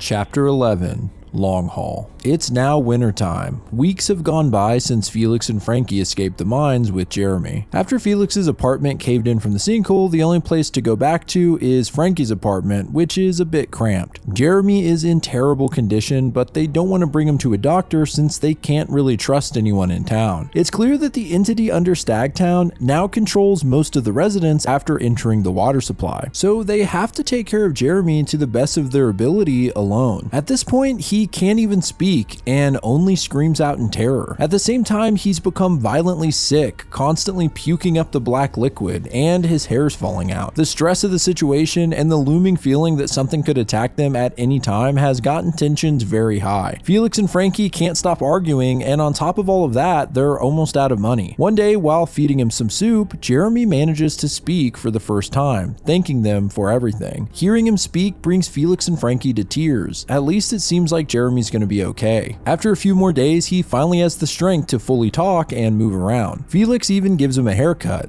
Man, this guy's got a lot of hobbies. With Jeremy back in better shape, they get a chance to discuss everything that's happened. Frankie starts by asking him about the fact that he was seemingly burned alive. Well, it turns out that this was all an illusion. We already know that the Stagtown entity has the ability to make people hallucinate, but I guess it has multiple ways of doing this. Originally, we saw from Frankie's perspective as Jeremy fought the camera before catching fire and jumping into the river. In reality, a second camera appeared that flashed a bright light. Jeremy knows better and covers his eyes, but Frankie and the other men look into it, manipulating their perception. Kinda reminds me of the neuralizer in Men in Black. What actually happened is Jeremy was grabbed by the camera and pulled into the river, eventually leading him underground. Although his experience there was so awful that he refuses to speak of it. After learning this, Frankie is stricken with guilt, believing that what happened to Jeremy was her fault and that she should have known better. The next day, they discuss some more and we finally learn about Nova. At the end of the last season, Jeremy mentioned finding a box in the library labeled Nova. This person was clearly digging into the mystery of Stagtown. Jeremy says that he isn't sure who Nova is other than they were a resident of Stagtown back in the 70s and into the 2000s, and that he believes that they created the symbol that combats the effects of the entity. Judging from Nova's research notes, they were trapped in the town as well, and they mentioned that the Stagtown entity is really old and doesn't understand technology, but has the ability to learn over time. Jeremy believes that Nova accidentally taught it how cameras work from filming all over town for their research, and that he may have helped it learn about computers by keeping his blog. He found that it has a harder time with numbers, however, which is why he started using numerical codes. As they discuss what to do next, Jeremy opens up his notebook and finds the place where he drew little love doodles about Frankie. He instantly turns red, realizing she must have seen it at some point. Felix catches on to what's happening and almost makes fun of him about it, but Frankie stomps on his foot and changes the subject, clearly trying not to embarrass the guy. They leave Jeremy to get some rest, and he tells Frankie that none of this was her fault before she goes. He considers telling her everything that happened before the memory reset, how they were actually really close, but ultimately he decides it could be harmful to her mind and that he's just gonna have to start over with her. We get a look at the grass outside of the building and something is coming out of the ground. A pale white hand reaches up from under the soil. Several more days have passed and Jeremy is almost back to his old self. He comes out of the room to thank them again for everything they've done. After overhearing a few of Felix and Frankie's arguments, he realized that they were tight on money. Pulling out the black box that he kept his research in, he reveals a secret compartment that's full of cash and a bank card. I guess Jeremy's family was loaded and left him a huge inheritance, so they won't have to worry about money, at least for a little while. Felix offers to head out and grab some much needed groceries along with some new clothes for Jeremy. He takes a picture of a silly shirt he bought and sends it to Frankie, who tells him to put it back. It's a funny little text exchange, but more importantly, if you look behind the phone, you'll notice some bare feet slowly walking towards Felix. Veins are popping out and black liquid drips down from its legs as they stop right in front of Felix, who finally puts the phone down. It's a really cool sequence, honestly, and is freaky as all hell. Just seeing the pair of legs standing there covered in black filth. The screen goes black and there's a series of strange symbols. Felix seems to be actively trying to ignore the feet, and it doesn't seem like this is the first time he's encountered them. More symbols rise up like they're appearing directly in Felix's mind, and finally he opens his eyes to find that the creature has vanished. Chapter 12. Digging. With Jeremy's money at their disposal, the gang upgrades to another apartment in the same building with more rooms to give each other a little space. They come up with the idea of getting some security equipment set up around the apartment in case anything tries to attack them. The problem is they have to do this within a closed system since they know that the entity has control of the internet. Jeremy then reveals he actually has some equipment they could use in his storage unit, and he's not talking about the stuff Frankie already looked through. He has some off-grid place that he's been storing things on the outskirts of town. He also has some more documents and research materials there as well that could be helpful. So the gang bundles up and heads out to go see it. Even little friend the cat comes along. Seems unnecessary to bring everyone, but Felix insists. He doesn't want anyone going anywhere alone. Well, after that creepy pair of feet he saw, I don't blame him. Still, he doesn't tell them about what happened because he doesn't want to worry them. They drive down a back road until suddenly a man with a gun stops their car and tells them to get out. Well, that escalated very quickly. Turns out that Jeremy knows the guy. In fact, his name is Bobby, and it's his place that Jeremy is storing his things. This guy is a bit of a conspiracy nut as well, but to an extreme degree. He isn't controlled by the entity because he already mistrusted the water supply anyway. Jeremy sorts through his things, but it looks like he's collected a lot over the years, including a huge plastic horse skeleton. Frankie finds some loose rocks about the place, and I guess Jeremy thought they may have evidence of the Bigelope on them. Felix tries to discreetly warn Frankie not to entertain Jeremy on the subject of the Bigelope, but she ignores him. Jeremy is visibly excited to talk about it with Frankie, and you know what? She's smiling as he goes through his Bigelope spiel. In this panel, she reminds me of the old Frankie before all the memory resets. Felix tells him it's all BS, but Jeremy reminds him that the Stagtown entity turned out to be real, and Frankie backs him up. They've experienced enough supernatural things that the Bigelope cryptid isn't out of the realm of possibilities. Jeremy is clearly ecstatic at her support. Felix just changes the subject and asks if Jeremy ever stayed the night in here, since there's a sleeping bag, pillow, and some food in the corner. The thing is, Jeremy says he never stayed here, which means someone else has. A pretty creepy thought. They make the decision to leave as quickly as possible, and as they drive off, we get a look at the back of the garage where red handprints cover the wall. They set up the equipment as soon as they're back at Frankie's apartment. She's a little uneasy about security cameras considering what happened at the start of this series, but Jeremy assures her that it can't be hacked. This is a completely closed system. Frankie tells Jeremy about the iron mine they found underground, but they have no idea how this connects to the entity or the carousel. It's another lead at least, and they decide to go to the library to look through some records. Since Jeremy is supposed to be dead, they need to hide his appearance, and Felix has just the thing. It's a weird emo cat outfit. I don't know, it's hard to explain. I guess Felix went through a bit of a phase and still kept it around. So after laughing their asses off about it, they head out. At the library, Frankie and Jeremy look through some old documents, and Felix goes to grab a book where he is suddenly struck with a skull-splitting headache. Looking through the shelves, he sees the pale feet standing on the other side, dripping all over the floor. They suddenly turn toward him, and he freaks out. He runs over to the other two and demands they leave right now, urging them to just take everything with them. Back at the apartment, Frankie and Felix get into it about what's going on. She insists he tell them what's up, but he just denies everything. They start looking through the files, including the original box of stuff labeled Nova. Frankie looks under the label and sees the box as a stamp saying for staff use only. This implies that whoever Nova is, they might have worked at the library. Frankie also pulls out a shoebox with some things she collected over the past few months, including some marbles, which Jeremy instantly recognizes as being from the Marvell house. If you remember way back to chapter 2, Miss Davids was doing some patchwork on the house, mentioning that she used to have a young man who did these sorts of things. Well, it turns out that that young man was Jeremy. He started doing odd jobs for the lady when he got the sense that something was going on there. Apparently, when Jeremy worked there, the children didn't wear those freaky ass animal masks, but instead just regular surgical masks. He did notice that they played with marbles constantly. Frankie recalls Miss David saying they sold the marbles at craft fairs and such outside of town. If that's true, then that means it is possible for at least some people to leave Stagtown. And thinking about it, this must be the case, otherwise how would the stores get shipments of food? So how does the entity decide who goes in and out? Just then, Jeremy's computer beeps, a motion alert to the camera just outside the apartment door. They take a look and it seems like it was a false alarm, but Felix spots something in the corner of the monitor. The pale feet are just barely in frame. His headache rushes back and he starts to see some of the symbols in his mind again. Grabbing his bat, he heads out into the hallway, but he doesn't find anything and starts feeling like he's losing his mind. After this incident, Felix is obsessed with patrolling the apartment complex. Inside, Frankie and Jeremy spend days going over all the documents, and it also gives them a chance to talk. They both tell each other everything they've been through, although Jeremy still has trouble talking about his time in the underground. He's also really glad Frankie recovered his keychain while she was trapped in the tunnel and clearly seems to cherish it. It's kind of sad that Frankie has no idea the reason he likes it so much is because she gave it to him before her memory was wiped. They don't want to talk about Felix behind his back, but he's been acting so strange lately, and they're getting worried about him. There's a hint of jealousy here coming from Jeremy when he sees how concerned Frankie is. You can tell he's a little worried she might have a thing for Felix. They get back to business, however, and Jeremy asks Frankie if she ever got to look at the email he sent Felix before he went missing, and if she knows about Project Arc. Outside, Felix sits on a bench when he starts to hear a strange noise. He looks over to see black footprints appearing down the sidewalk, and they're headed in his direction along with the tapping of bare feet on the pavement. It's as if an invisible creature is walking right at him. It stops for a moment and then it runs at him fast. It's really terrifying. Felix runs like hell, and as he climbs the apartment stairs, he looks back to see the footsteps not far behind. All the while, the symbols are running through his mind, only now we can see some of it in English. It says,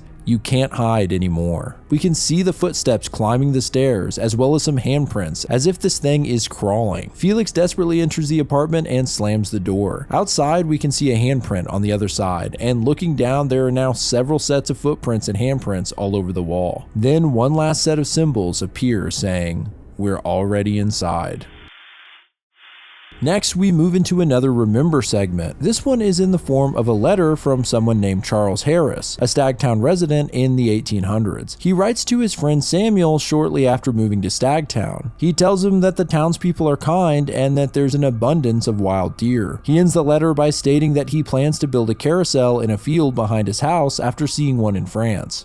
Interesting. Chapter 13. Ark. We learn a little bit more about Project Ark from Jeremy. Before everything went nutso, Jeremy took all the info from Nova and sent it out to skilled theorists who read his blog. This was in the hope that they could decipher any hidden messages and send the results back. So there's a chance they could have emailed him back, but in order to check, they would need an internet connection. It's extremely risky, but they'll have to break into the library and use the free Wi-Fi to try and access Jeremy's email before the entity catches on to what they're doing. As Frankie and Jeremy discuss this, Felix comes barging into the apartment, ignoring them and slamming the bathroom door behind him. He's clearly frustrated and freaked out, and we can see a small hole in the back of his neck where the metal creature injected him with the black liquid. It looks like it hasn't completely healed up, and in fact, right now there are dark veins branching out from it. Jeremy tries to talk to him, but Felix pushes him out and locks the door. That night, while Frankie is sleeping, Felix enters her room with his baseball bat. It's an ominous sight. He grips his bat and little friend starts hissing at him. Then he seems to snap out of it and head back into the hall. His eyes look dilated, the same as the townspeople when they're being controlled. The next day, they discuss the library plan, and unsurprisingly, Felix is not on board. But they do eventually convince him. They actually leave out the part about the email. They're just not really sure they can fully trust him with the way he's been acting. They get to the library in the dead of night, and Frankie starts using her lockpicking skills to get the back door open. Watching this, Jeremy has a flashback to before the memory wipes when Frankie did the same thing in order to explore an abandoned building with him. In this memory, she even refers to him as Jojo. Well, if she had a cute nickname for him, then I guess they really were close. They get inside and beeline it for the computer. Felix asks Jeremy what he's doing, and he just says computer stuff, but before he can get anywhere, the power to the entire building shuts off. It looks like the entity caught on to them quicker than they hoped for, and nearby they hear a large crash. Something is in here with them. Nearby, the sound of bare footsteps patter through the aisles of books. Felix just grabs the others and starts pulling them toward a shelf to hide behind. Through the front door, a strange black mist appears and several handprints materialize on the window. At the same time, Felix starts getting a horrible headache. They head into the back offices in search of escape and luckily find a window. Jeremy also finds a laptop nearby that still has power. Not wanting to miss the opportunity to get the email, Jeremy opens it up, but down the hall, the entity is closing in on them. The black mist and handprints are filling every surface. Jeremy finds an unsecure Wi-Fi network from a nearby building and races to get the email. Behind them, the door creaks open and we can see a couple of pale toes on the other side. The door opens wide and the mist creeps in. Two pale arms are crawling toward them as well, and symbols flash on the screen, sending Felix into a full-blown panic. He looks up and we see the creature in its disturbing entirety. In the middle of the mist, a pale and white-eyed face howls, and several disembodied arms reach out from the mist around it. It's easily one of the creepiest images in the series so far. Frankie tries to talk to Felix, but he just tells them to hide and picks up a stool, swinging it wildly at the floating monstrosity, only to knock over the nearby desk and subsequently Jeremy and the laptop. Frankie tries to stop Felix, but he's only more terrified and belligerent, breaking the stool on the wall. Jeremy grabs the laptop once more, and Frankie finally yells at the top of her lungs to Felix, telling him that there's nothing here. He's fighting nothing. Looking back at his perspective, we can see the pale arms flailing in front of him, but I guess this is all in his head. He stops for a second, and then the pale legs appear again, walking toward him, and the back of his neck flares up again, the purple veins branching out even further. Frankie notices this for the first time time. She tries to ask him about it, and then suddenly Felix turns around and grabs her by the throat. His eyes are black and the mysterious liquid is dripping from his eyes and nose as he chokes Frankie. She tries to call for Jeremy's help, but she can't get the words out, and Jeremy's fixated on getting the email, assuming that Felix is protecting her. Jeremy looks over and sees the pale feet standing right beside him. Okay, so maybe not all of this was part of Felix's hallucination. This is actually the most we've seen of the legs, and above the kneecap, they become severely disfigured. It almost looks like bone or fungus or something jutting out from the top. I can only imagine what the rest of this body looks like. Well, Jeremy finds a number 2 pencil nearby that fell off the desk and stabs the thing in the calf with it. It lets out a horrific scream and falls to the floor. As the leg twitches on the ground, Felix suddenly comes back to his senses and drops Frankie to the floor where she gasps for air. Felix looks over at the creature and grabs a piece of the broken stool, then proceeds to repeatedly smash the legs. We can see the black liquid splatter across the walls and books. Finally, we get a slightly better look at the thing as Felix continues to beat the shit out of it. We don't get the full picture here, but it looks like this entity was more than just legs. However, it's hard to describe because it's so disfigured, especially after Felix wrecks it. Jeremy finally gets into his email and asks Frankie to help him memorize it, but the internet shuts off halfway through. So in the end, they only got a few details. Felix continues to smash the creature into bits until finally it disappears entirely. He collapses in tears and admits that something really is wrong with him.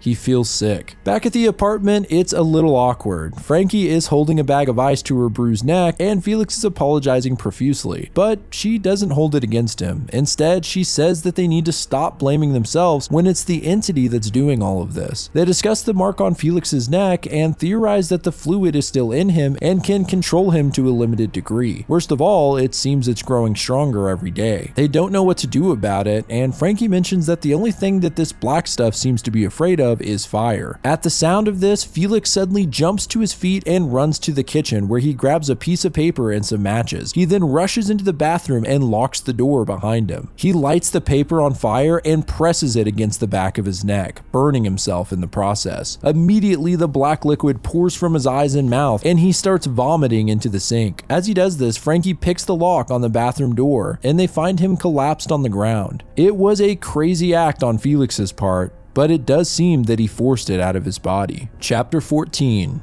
Answers. The crew is not looking too hot. Frankie's covered her bruised neck up and Felix has a bandage on the back of his. They discuss what they could remember from the email. Some numbers, a row of X's, and the main thing being a phrase. Look for me where my family isn't. I should probably note here that the 7 puzzle boxes sent out by Jeremy were actually sent out to Stagtown ARG players in real life who deciphered them and sent back an email with what they discovered. So these clues were actually deciphered by real people. It's a very cool way to do an ARG and makes the story feel somewhat interactive without making this real life knowledge necessary to read the comic. It's a really neat idea. Anyway, they're not sure what any of this means and wonder if it connects to the mines. Jeremy did some research and found an iron company that started in the early 19th century, but the operations were suddenly halted and the owners left town. It's unclear why, but there are documents saying they struck something underground and there were several mysterious fatalities afterwards. It's not clear how the carousel factors into this other than the carousel field is not far from the mine shaft they crawled out of. They try to think back on everything they know, and Frankie mentions once again that the creature that attacked them at the library and possessed Felix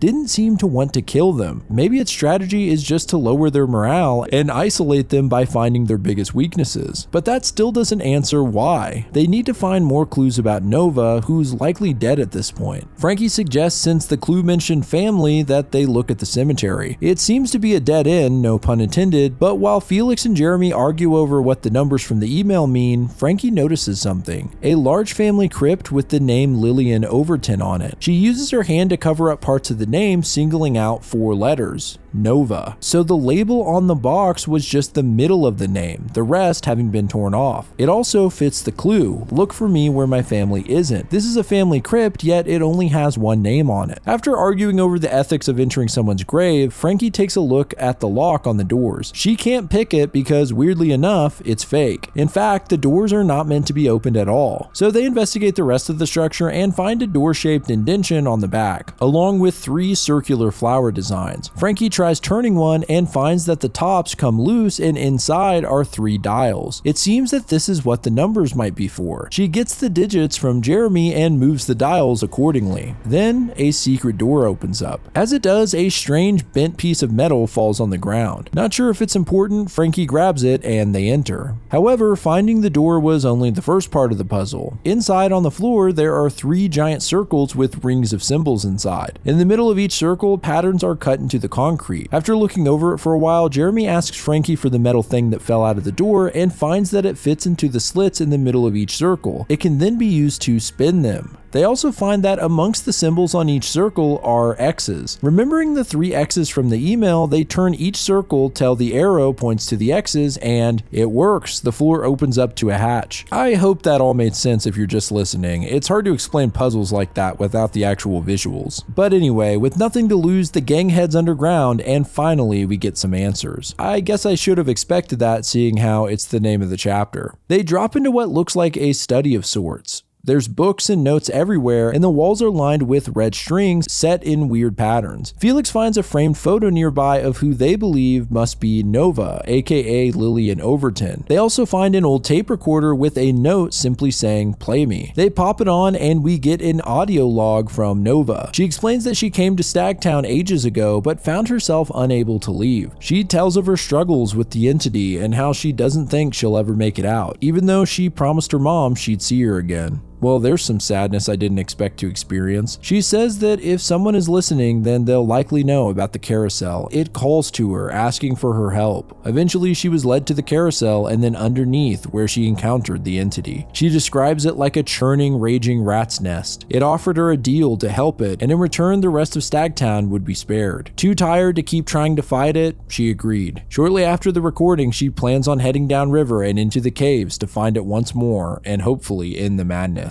With all her research, she believes this all has to do with the town's past and some terrible mistake made a long time ago. The carousel at the center of all of it. If she survives helping it, she'll remove this tape, but she suspects that she won't, and warns anyone that finds it not to help the entity. If it kills her, it'll kill them too. She says that it has the power to give people the sense of heavy guilt that drives them apart, which is how it manipulates people. She then says, "Good luck," and the tape ends.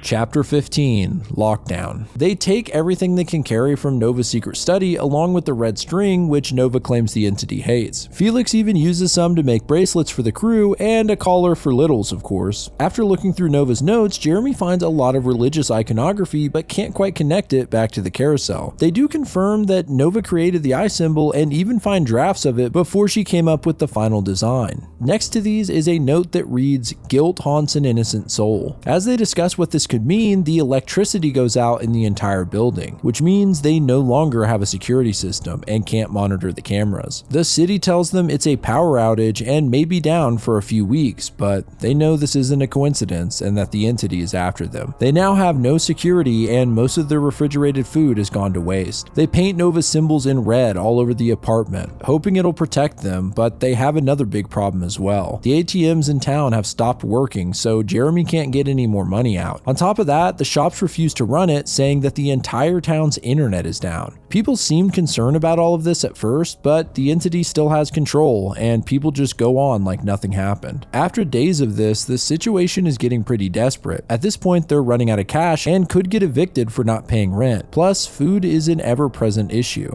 Felix is frustrated and suggests that they just try taking the hiking trails. It's the only exit out of Stagtown that they haven't attempted yet, but Jeremy says he actually did try taking them, and even using a compass, he would always end up right back in Stagtown. On top of that, he says he felt like something big was watching him in the woods. I don't like the sound of that. A few days later, Felix and Jeremy are making dinner, and Frankie is drawing when someone rapidly approaches the apartment and repeatedly knocks. Everyone's on edge at this point, obviously, and they cautiously look through the peephole to find a random woman. It's actually Jeremy and Frankie's landlord that you may remember from way back at the beginning of season 1. However, as soon as she starts talking, it's clear clear that something's wrong here. Her voice sounds just like how Felix's did when he was possessed, and trying to get Frankie to let him in. After putting this together, Frankie just yells at her, saying this isn't going to work and to let that poor woman go. The lady just keeps talking like she didn't hear anything, which is odd because the possessed Felix actually responded to her and tried to persuade her to open up. They soon realize the symbols they painted must keep the entity from seeing or hearing inside. After a while, this woman suddenly goes silent, and Frankie looks through the peephole to see if she's left. We then see that the woman is holding a pistol in her hand, and in a truly shocking moment, she puts the gun to her head and we hear a gunshot, something Frankie is forced to witness in gruesome detail. I mean, wow, I didn't expect this story to take such a dark turn. It seems the entity is willing to go to any lengths at this point to convince Frankie to help them. Frankie just completely crumbles into Jeremy's arms in shock, and realizing what happened, the other two are terrified as well as we hear the sounds of the other residents discovering the body. Next, we see a strange scene. The apartment is dark and Jeremy begs Frankie not to look through the peephole. She ignores him, and when she does, there's a gun pointed at her on the other side. It goes off and Jeremy suddenly wakes up. I guess this last part was only a nightmare brought on by the traumatizing event that they witnessed. At this point, the three of them are all sleeping in the same room together out of fear, and Jeremy looks over at Frankie sleeping and touches her hand. Felix then wakes up and Jeremy starts to vent to him, feeling like he's breaking down. He's terrified about what could happen, but Felix comforts him and tells him he'll never let anything happen to them. As they talk, there's another knock at the door. It's repeated furiously, and they wake up Frankie. They realize that the same thing that happened to the landlord could just keep repeating, and that they have to leave. They make a rope from the bed sheets and climb down from the window. Taking Felix's car, they drive off into the night with no idea where they're going. We move into another Remember segment. In the last one, we got some insight into Stagtown in the 1800s when a man talked about building a carousel in the field behind his house. Well, this one is from the perspective of a little girl whose father was hired to make the carousel, and it gives us even more clues as to what started all of this. The girl says her father was hired by the rich man on the hill to collect animals without hurting them, which is quite difficult. Of course, the only nearby animals are the abundance of deer. The girl peeks into the barn where they keep the animals and is frightened by how they're mistreated. Essentially, what we're learning here is that the rich man plans to build a carousel with real animals, but the wild stags are difficult to tame. Clearly, the father is frustrated, and his daughter has a conversation with him where she offers her stuffed rabbit up for the carousel, which is kinda sweet. She says that she tried to pull the rabbit on a sled made from sticks tied together, but he wouldn't listen either, like the other animals, and kept falling off. So she eventually stuck pins in his legs to keep him on. The father thinks about this for a minute and then says, you know, that's not such a bad idea. Oh God, I hope he's not going to do what I think he's going to do to those deer. Chapter 16, Playtime. After driving for some time on the outskirts of town, Frankie and the boys finally decide to head to Bobby's place since it's effectively off the grid and he's friendly enough, at least with Jeremy. When they arrive, they find that the door is open and Bobby is missing. They look around and can't even find any food. Felix rages out, smashing a cup and yelling at Frankie in frustration, leaving her to cry and clean up his mess. I know he's just stressed out, but what a dick. Jeremy comes in to comfort Frankie and Felix immediately feels guilty for what he did. He then hears a scratching noise coming from the hall closet. He slowly opens it and a scream echoes through the house. The other two run to him and find that he wasn't the one who screamed. There's a little girl in the closet, and it just so happens to be one of the Marble House children named Ashley. Okay, brace yourself for a big information dump here. They give the girl a snack to eat and ask her why she's here and what the hell happened. We learn that Miss Davids, along with the other children, didn't leave town but headed down underground instead. An older boy named Noah convinced Ashley to run away with him, and she mentions how all the kids' stomachs would hurt when they didn't obey, but Noah taught her how to not feel sick by throwing up the bad stuff.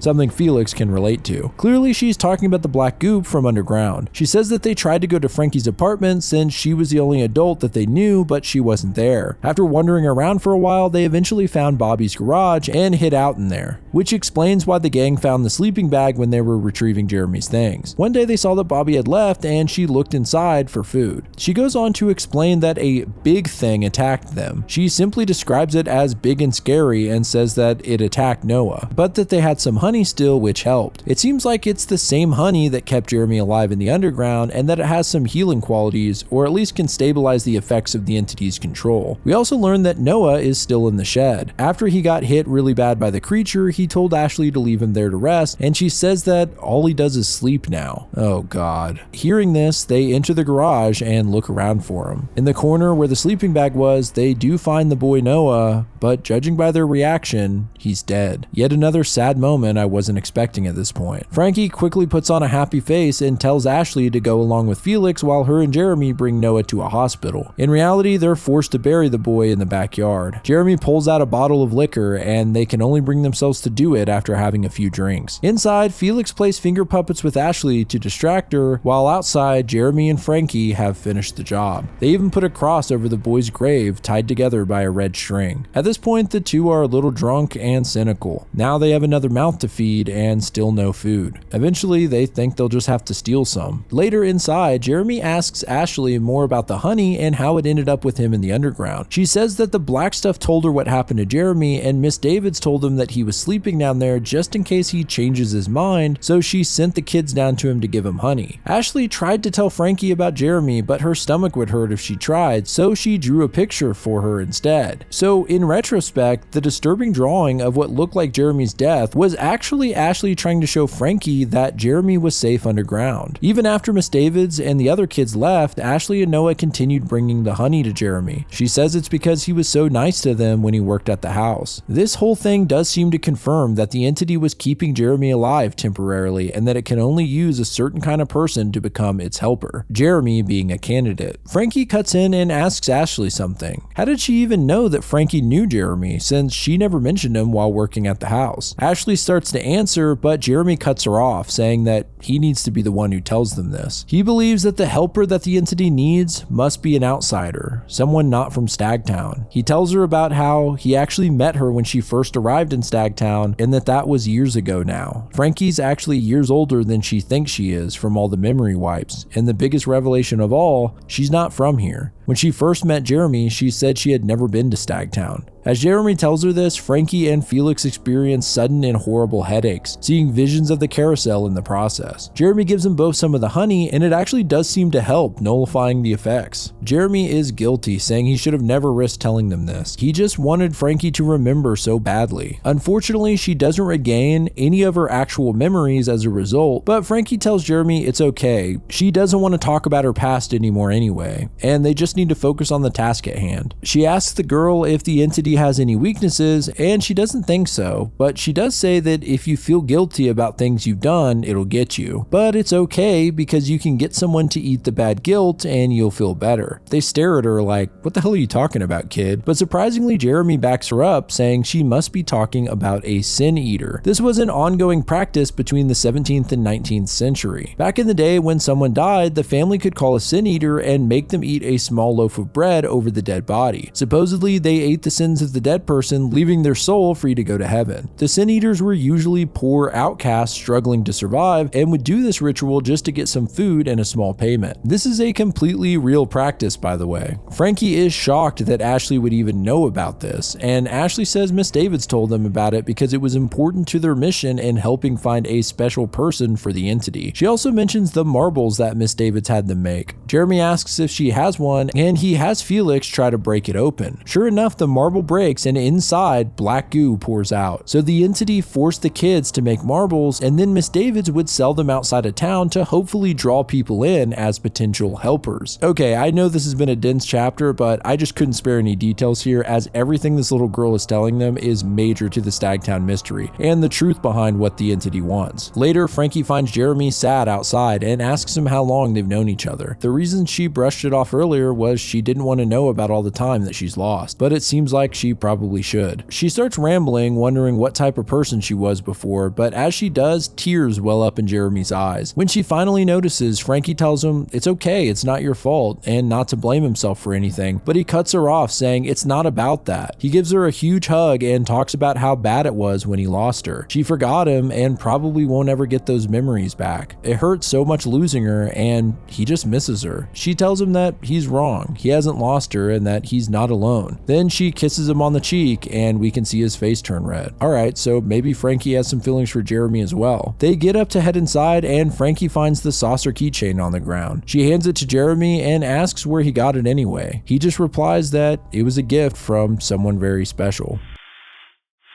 Chapter 17, Cracks. After an inventory check, they find that they're officially out of food and there's no other option but to head into the city and grab some with their remaining money. Felix is against the idea at first because someone would have to stay behind with Ashley, but they just can't risk bringing her into the city. So Felix and Frankie are going to get the food in the morning while Jeremy hangs back with the little girl. The night before, Ashley builds a fort in the living room and they're forced to keep the lights off at night to not draw attention, so Jeremy gives her his keychain as a nightlight. The next day, they finally head out into the city. On the drive, Felix apologizes for yelling at Frankie the day before, saying he doesn't handle stress very well. They discuss shoplifting if necessary, but Felix is against it, and hopefully they can buy what they need and bolt. They make it to the store, and when they finish shopping and get to the register, the cashier just stares at Felix, saying nothing. His eyes are black, and when they turn around, they find all the people in the store are just stopped and staring at them. They grab the food and run out of the store toward the car. When they arrive, however, they find that a mob has gotten to it first and tip it over before chasing after them. At this point, they have to escape by foot, and the food is only slowing them down, so they're forced to ditch it. Damn, they were so close. The mob closes in on them as they tuck into an alley and hop a fence. Out of desperation, they try a nearby door to an apartment building, and thank God it's unlocked. They run down a flight of stairs until they end up in the basement and find several storage units. Frankie looks around until she finds a unit that isn't locked. They're only shot at a hiding place. They get inside, but can hear the clatter of footsteps descending the stairs. Back at the house, Jeremy is starting to get worried. It's been a bit longer than he hoped. He asks Ashley more about the big thing that attacked Noah and what it looked like. She describes it as a big thing with a scary face that had teeth, and we actually get a small glimpse of the creature in the darkness. Jeremy begins to wonder if this creature was the reason Bobby left. Meanwhile, back at the storage unit, Frankie and Felix hide as the mob searches the area. One person goes so far as to take a look in the unit they're hiding in, but luckily doesn't do a thorough job. The problem is, as he leaves, he latches the padlock. They're safe from the mind-controlled residents, but now they're trapped. Frankie tries to pick the lock, but it's difficult reaching through the bars and not being able to see it. In a bad turn of luck, she also drops her pick. Tension is high and they argue for a bit. Frankie's worried that Jeremy might come after them. They joke about who he likes more, and then it takes a more serious turn as Felix reveals that he thinks he may have feelings for Jeremy, not just as a friend. He asks Frankie not to tell Jeremy, and they get back to the problem at hand. I've found that this little exchange is actually quite controversial online, but we'll touch more on that later. Right now, they need to escape. Frankie says she already got all the tumblers to bind on the lock, and she utilizes Felix's long arms and a small rake tool to try and open it. It's a struggle, but Felix manages to get the lock open, and he's quite proud of himself.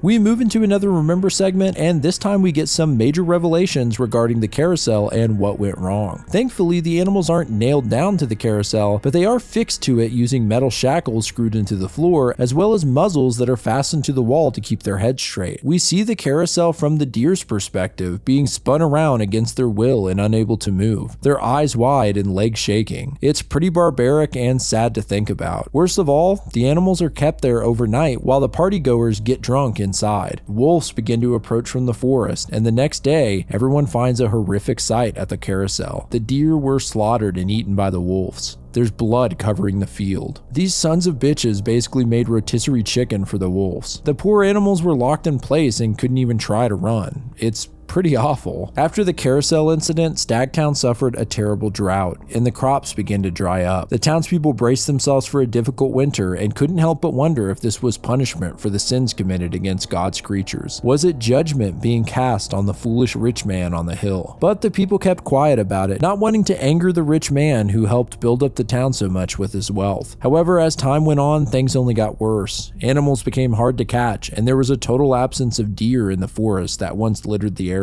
Soon the townspeople resorted to acts of paganism, leaving gifts and offerings at the edge of the forest to try and appease the spirits they blamed for their misfortune. The town condemned the act, but as the crops continued to fail, it only happened more often. The rich man tried to help wherever he could and gave money to the poor, but it didn't help. Over time, the people began to blame the rich man for the unjust act and the following punishment. One night, a mob gathered and made for the rich man's house. And that's where this segment ends for now. Chapter 18, flight. Frankie and Felix make their way out to the street and try to make a plan of escape, but they don't have many options without the car. They can also hear what sounds like a large crowd of people moving somewhere nearby, as well as the sound of a vehicle heading right toward them. They tuck into an alley and see a green truck barreling down the road. Oddly, it seems like it's on the run as well. A car tries crashing into it, and a mind-controlled man throws his body in front of it with a sickening crack just to try and stop it. Well, it works, and the man driving the truck stops and gets out. It turns out it's Bobby, Jeremy's conspiracy nut friend, whose house they're currently hiding out in. Frankie flags him down, and after a moment of surprise, he tells them to get in the back. They drive off, and Bobby tells them what happened. He was chased out of his house by a large creature, likely the same one that Ashley mentioned, and hid out in a secret campsite he has in the woods. He ran out of food and came into town, only to be faced with the same hostility as Frankie and Felix. As he drives toward the back roads, he finds there's a blockade up ahead, forcing him to turn into a nearby alley. He tells Frankie and Felix to hop out and that he'll draw them away since it's his truck they're searching for. That actually gives Frankie a better idea. Next thing we know, the truck is sitting still in the alley and a resident spots it, pulling up in their car. As they do, Felix comes out from hiding and punches the guy in the face before jacking his ride. Bobby and Frankie come out as well and they all get in. At least now they aren't being targeted. They get back to Bobby's place and he tells them this is goodbye. He's gonna try and make a break for it out of town via the bridge. Maybe since he's not one of the criteria for the entity's helper, he can escape. He tells them about a supply shelter that's hidden behind the house and gives them the code to get in, and then he speeds off. And that's the last we see of him.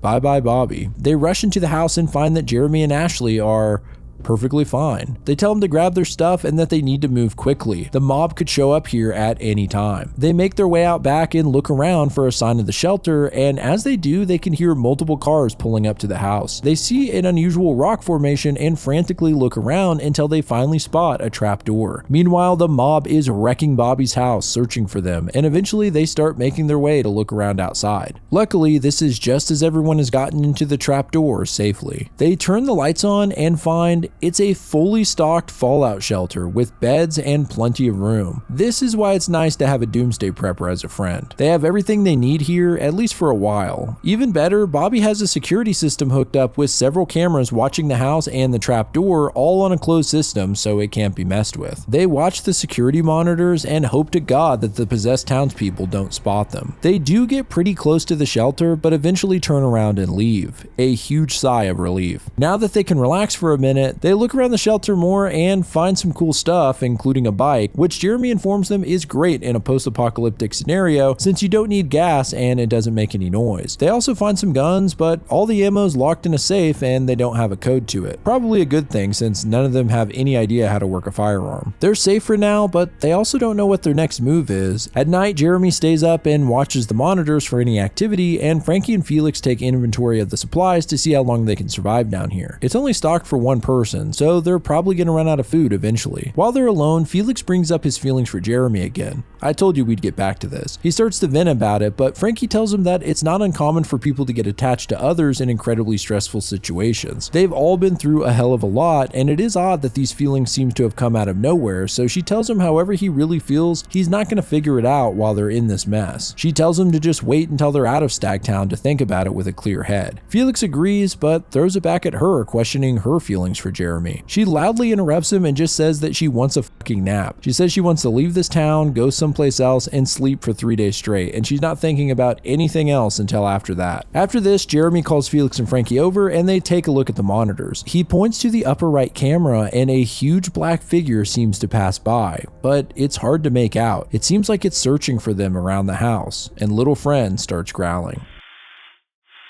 Chapter 19, Fight. The entity continues to circle the house for several days until one morning it vanishes. Still, they take shifts watching the monitors and everyone is on edge. Frankie's even found a few gray hairs from the stress and they're running out of supplies quicker than they thought. During one of Frankie's shifts at the monitors, she sees a disturbance on 2 of the cameras. They've gotten extremely fuzzy and then, one by one, they go out. It seems like the entity is interfering with the feed, but it still doesn't seem to know where they are and is only messing with the cameras by by the house. Jeremy declares he's sick of hiding and that sooner or later it'll find them. It's time that they try and fight back. He picks up an aerosol can and lighter and shows them how they can make small flamethrowers, assuming that this creature is also afraid of fire. He also says that they have the supplies and he could make Molotov cocktails as well. They decide they're on board to try and defeat this thing, but should go to the mines and try to attack the entity at its source. Problem is, how do they get there? They no longer have a car and there's no way they'll get there on foot. Frankie then says they do have a car. She pulls out her keys and reminds them that her car is sitting at the train station. It's just been sitting there ever since her and Felix met up on the tracks. Since then, they've been using his car. Well, it's been unused for a while, but hopefully it'll still run. The plan is to have one person take the bike to go retrieve it since the train station is pretty close. Then they'll use Ashley and Noah's secret route into the tunnels. Frankie pulls a few strips of paper at different lengths and they draw them like straws to see who will be the one to go get the car. Jeremy pulls the short paper, so in the dead of night, he takes the bike and makes his way to the road. Here it's revealed that he cheated, tearing his paper shorter to trick them. He believes it's his turn to protect them after dragging them into all of this danger. Lit only by the moon, Jeremy starts pedaling to the train station. Back in the shelter, Frankie and Felix discuss what to do about Ashley. Obviously, she can't come with them into the mines, and with the creature outside closing in on them, it's not safe here in the bunker for much longer. They finally decide to leave Ashley in the car outside the mines and can hide her in the back seat. Still risky, but they don't really have any other choice. Jeremy makes it to Frankie's car without any issues, and after jump-starting the car with a portable battery, he gets it running. Just as he closes the hood, he hears a rustle in the woods nearby and looks over to see a stag watching him, although it just stares at him doing nothing.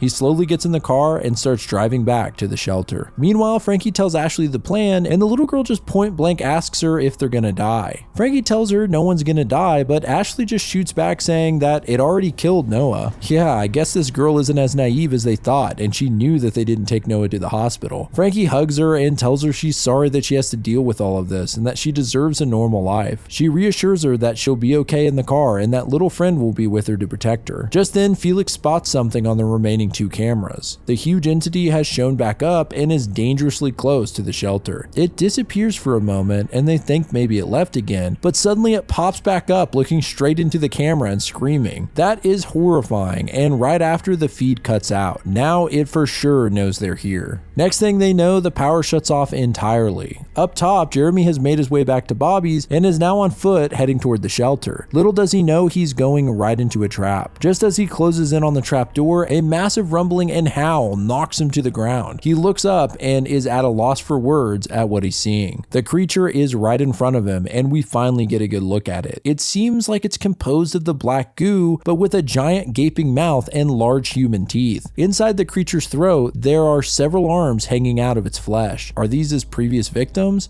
Who knows, but this thing is frightening to say the least. Jeremy finds his resolve, however, and pulls out a lighter and spray can to make his impromptu flamethrower. He lights it and shoots flame onto the creature's side. It lets out a shriek, but doesn't back down. Instead, it grabs an entire tree and throws it at Jeremy, who narrowly avoids it. In the process, he loses his lighter, and after fumbling around for it, he turns around to see that the monster is closing in despite the fire spreading on its body. The arms dangling in its mouth and multiple eyes on its head. Right before it gobbles Jeremy up, an explosion of flames hits the beast once more. Frankie and Felix have showed up just in time to toss a Molotov at the guy. Frankie chucks one more at the creature and it seems to have been a finishing blow. Only problem is the whole forest is starting to burn down. They find Ashley and little friend waiting for them and they all make their way towards Frankie's car. After being forced out of every home they've had and constantly on the run, the truth has become clear to Frankie. There is no escape. There is no way out. It's finally time to fight back and hopefully put an end to all this. They arrive outside the secret entrance to the mine and gear up. Jeremy tries to tell Frankie something in case they don't make it, but she interrupts him saying that's quitter talk. He can tell her when they make it out of here. She's so determined to beat this thing that it actually makes him laugh. Meanwhile, Felix has one last chat with Ashley, telling her that if she hears anything to hide under the blanket and be still and quiet as a rock. The other two show up and say their goodbyes, but before they go, Ashley gives Frankie the flying saucer their keychain since it's so dark in the underground. From there, the trio make their way into the mine. In the final Remember segment of Stagtown, we continue where we left off. The villagers of Stagtown forming a mob and raiding the rich man's home. They kill everyone inside, including the children. Jeez. The people then took the bodies of the dead and burned them at the foot of the forest as one last offering, hoping to finally end the supposed curse. With the rising smoke, the people hoped their guilt would rise away with it, but the forest, it seems, would not be satisfied so easily. A single spark was all it took to catch a nearby tree on fire, which quickly spread until the forest they worked so hard to appease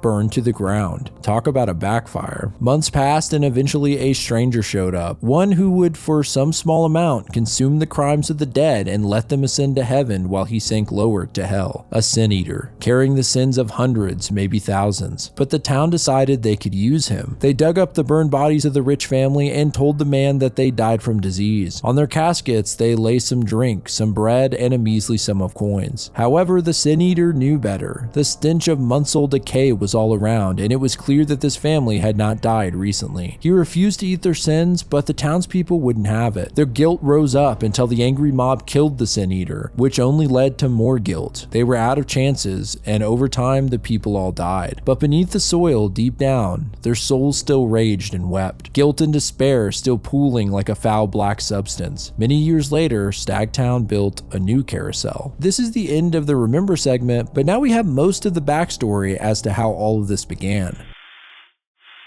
Chapter 20, Record. The three friends travel through the dark caves and discuss their plan. They're going to try and find the underground carousel and light the pool of goo on fire, hopefully destroying enough of it so that it can't regroup. As they walk, they soon find the ground to be wet, and Jeremy points out that there's some moisture on the walls as well. However, when he takes a closer look with his flashlight, he finds this isn't water, it's the black liquid poking through. As he realizes this, it starts bursting through the walls until finally a flood of water pours out, filling the tunnel. They try to brace themselves on the cave walls, but the tunnel fills up and it sends them all underwater. Jeremy and Felix manage to get onto a nearby ledge and help Frankie up, but their gear is all wet now and they only have one flashlight left. Earlier, they wrapped some matches tightly in tinfoil, hoping to keep them dry, and at least they still have the spray cans and lighters. But now where do they go? Jeremy ties the remaining flashlight to his arm so he doesn't drop it, and out of options, they begin to wade into the stream to slowly make their way down the tunnel. As they do, the stream only gets stronger and they find it harder and harder to stay upright. Eventually, they can't hold on and get sent downstream into the dark. Up ahead, the cave splits, sending Felix and Jeremy one way and Frankie another. Jeremy holds onto Frankie's hand with all of his might, but it's no use. They're pulled apart and the party is split. Outside in the car, Ashley is sleeping when she hears a rustling nearby. She pulls the blanket over her and little friend and tries her best to become a rock. The noises continue and finally she slowly peeks out at the window. At first she sees nothing, and then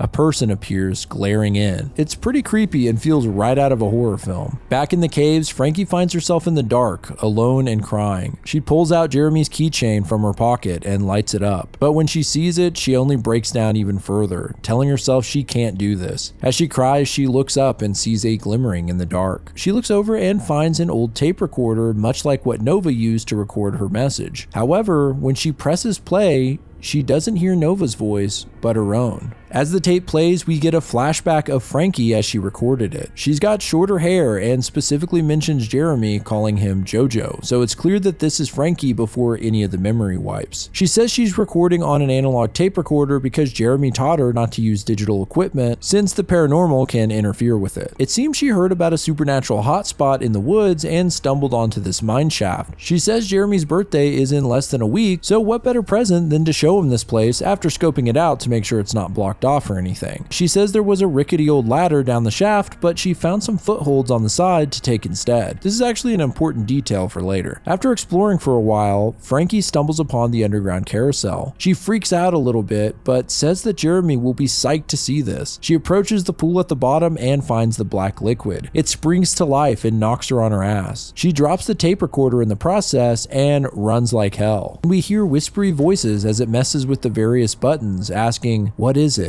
What does it do? It plays and rewinds the tape a few times. We cut to Frankie, who's escaped the mine, only to be hit with a sharp pain and headache, her first memory wipe. She heads back to the apartment where Jeremy's waiting for her to go on their big trip, only as we've seen before, she doesn't know who he is. Back in the present, Frankie comes to the realization that the entity learned from the tape recorder how a memory can be rewound and recorded over. By leaving the tape recorder there, she inadvertently was the one who taught it how to erase memories. She tells herself that all this time, it really was her fault. Chapter 21, Rat King. Clutching the tape recorder, Frankie makes her way through the tunnel until she enters into the large space with the broken carousel. In front of her, there's a path between the black liquid lit by green bulbs. She walks to the base of the carousel and the stairs underground open up once more. She drops the tape recorder and willingly walks down the steps without saying a word. Inside, she finds a massive pool of the black sludge and a sort of pedestal made from the cave's natural formation. In it sits a piece of bread. Then out of the pool rises the form of a massive creature, like dozens of rats fused together. One large rat head looks at Frankie with a bloodshot eye. It seems this is the Stagtown entity's final form. She asks it where her friends are, but it doesn't answer, implying that they're dead. Then she asks why it's doing this and why it wants her. A mouth appears, opening from the black mass, and for the first time we hear the entity fully speak, simply saying,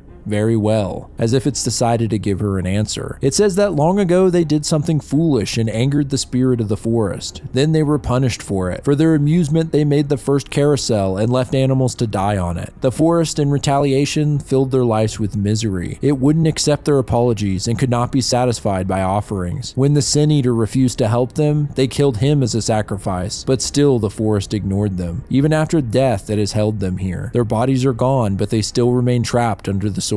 Unable to speak, their anger and sadness slowly formed into a black mass, forced together by their wicked ways, tangled like a nest of rats and pooling into a lake of sins. One day, miners came and freed them from the grip of the rock. Years passed, and to their shock and anger, the town built a new carousel, the very thing that kept the spirit of the forest mad at them. Their rage allowed them to crack the surface of the earth and destroy the carousel, pulling it underground, along with every Stagtown resident, man, woman, and child.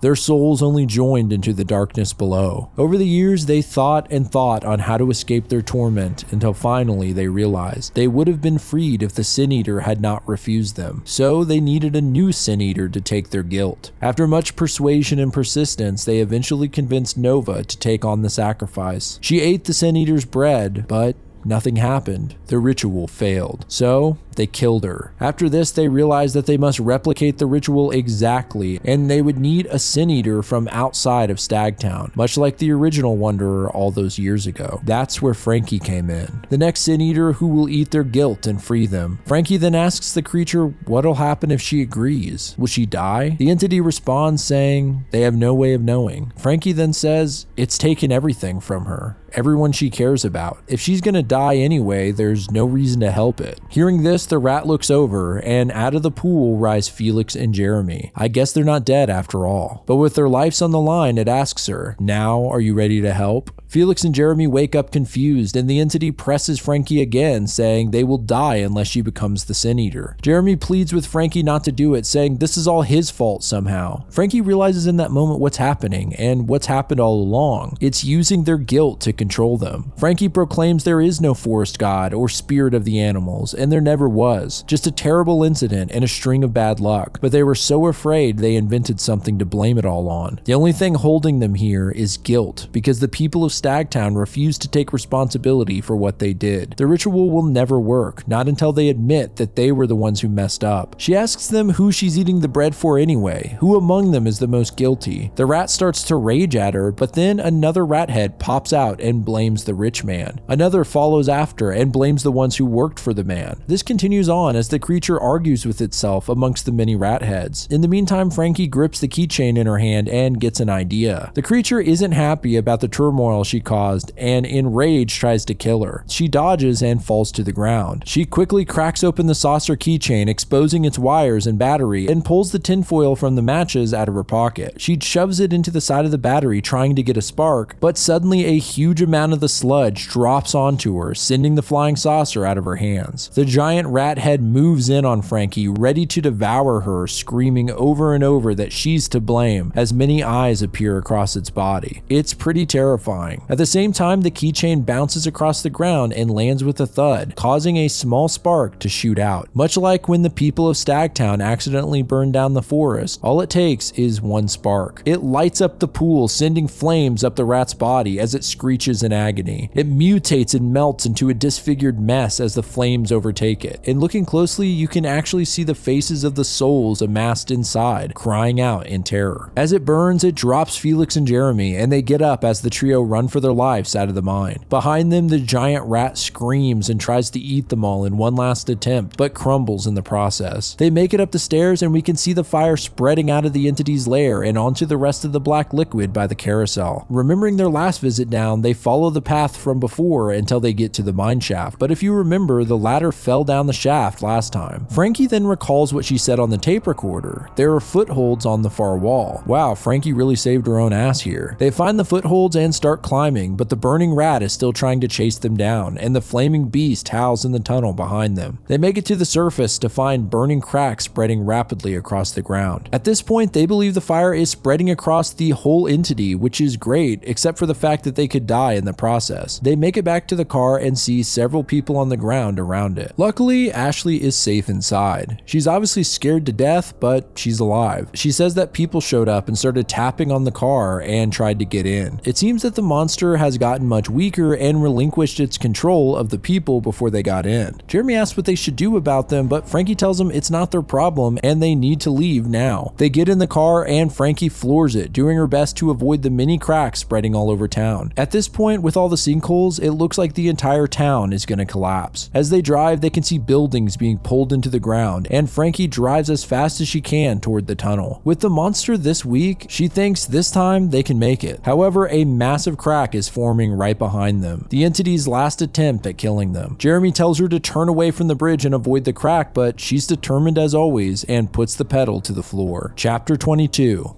Us. Here we are, folks, the series finale and final episode of Stagtown. Frankie drives as fast as possible toward the tunnel exit as the bridge breaks behind them. This is their last chance, but the collapsing bridge causes the car to get stuck. The back tires are hanging off the edge. Ashley cries in the back, and the crew believes this could be the end, but Frankie doesn't give up. She hits the gas until finally the wheel catches and sends them flying forward. As they approach the tunnel, Frankie hears a voice in her head telling her to go back, and a creepy figure starts to appear at the end of the tunnel. Frankie yells out, "Not this time," and keeps moving forward. We then see that familiar angle of the stag sculpture at the top of the tunnel. Only this time, instead of Frankie going in, her car comes flying out. They made it, and the town collapses behind them. As the sun rises, we hear Frankie's inner monologue. She says no one can know how good the dawn feels until they've been through the longest, darkest night. How wonderful it is to see the sun come up, how relieved they feel. It's the darkness that makes the day seem much brighter, and it's so beautiful you hope it never sets again. We see them watching the sunrise, Felix playing with Ashley, and Frankie and Jeremy sitting by each other in the grass. This scene is actually in full color. Frankie continues wondering what they're supposed to do now and where their home is, but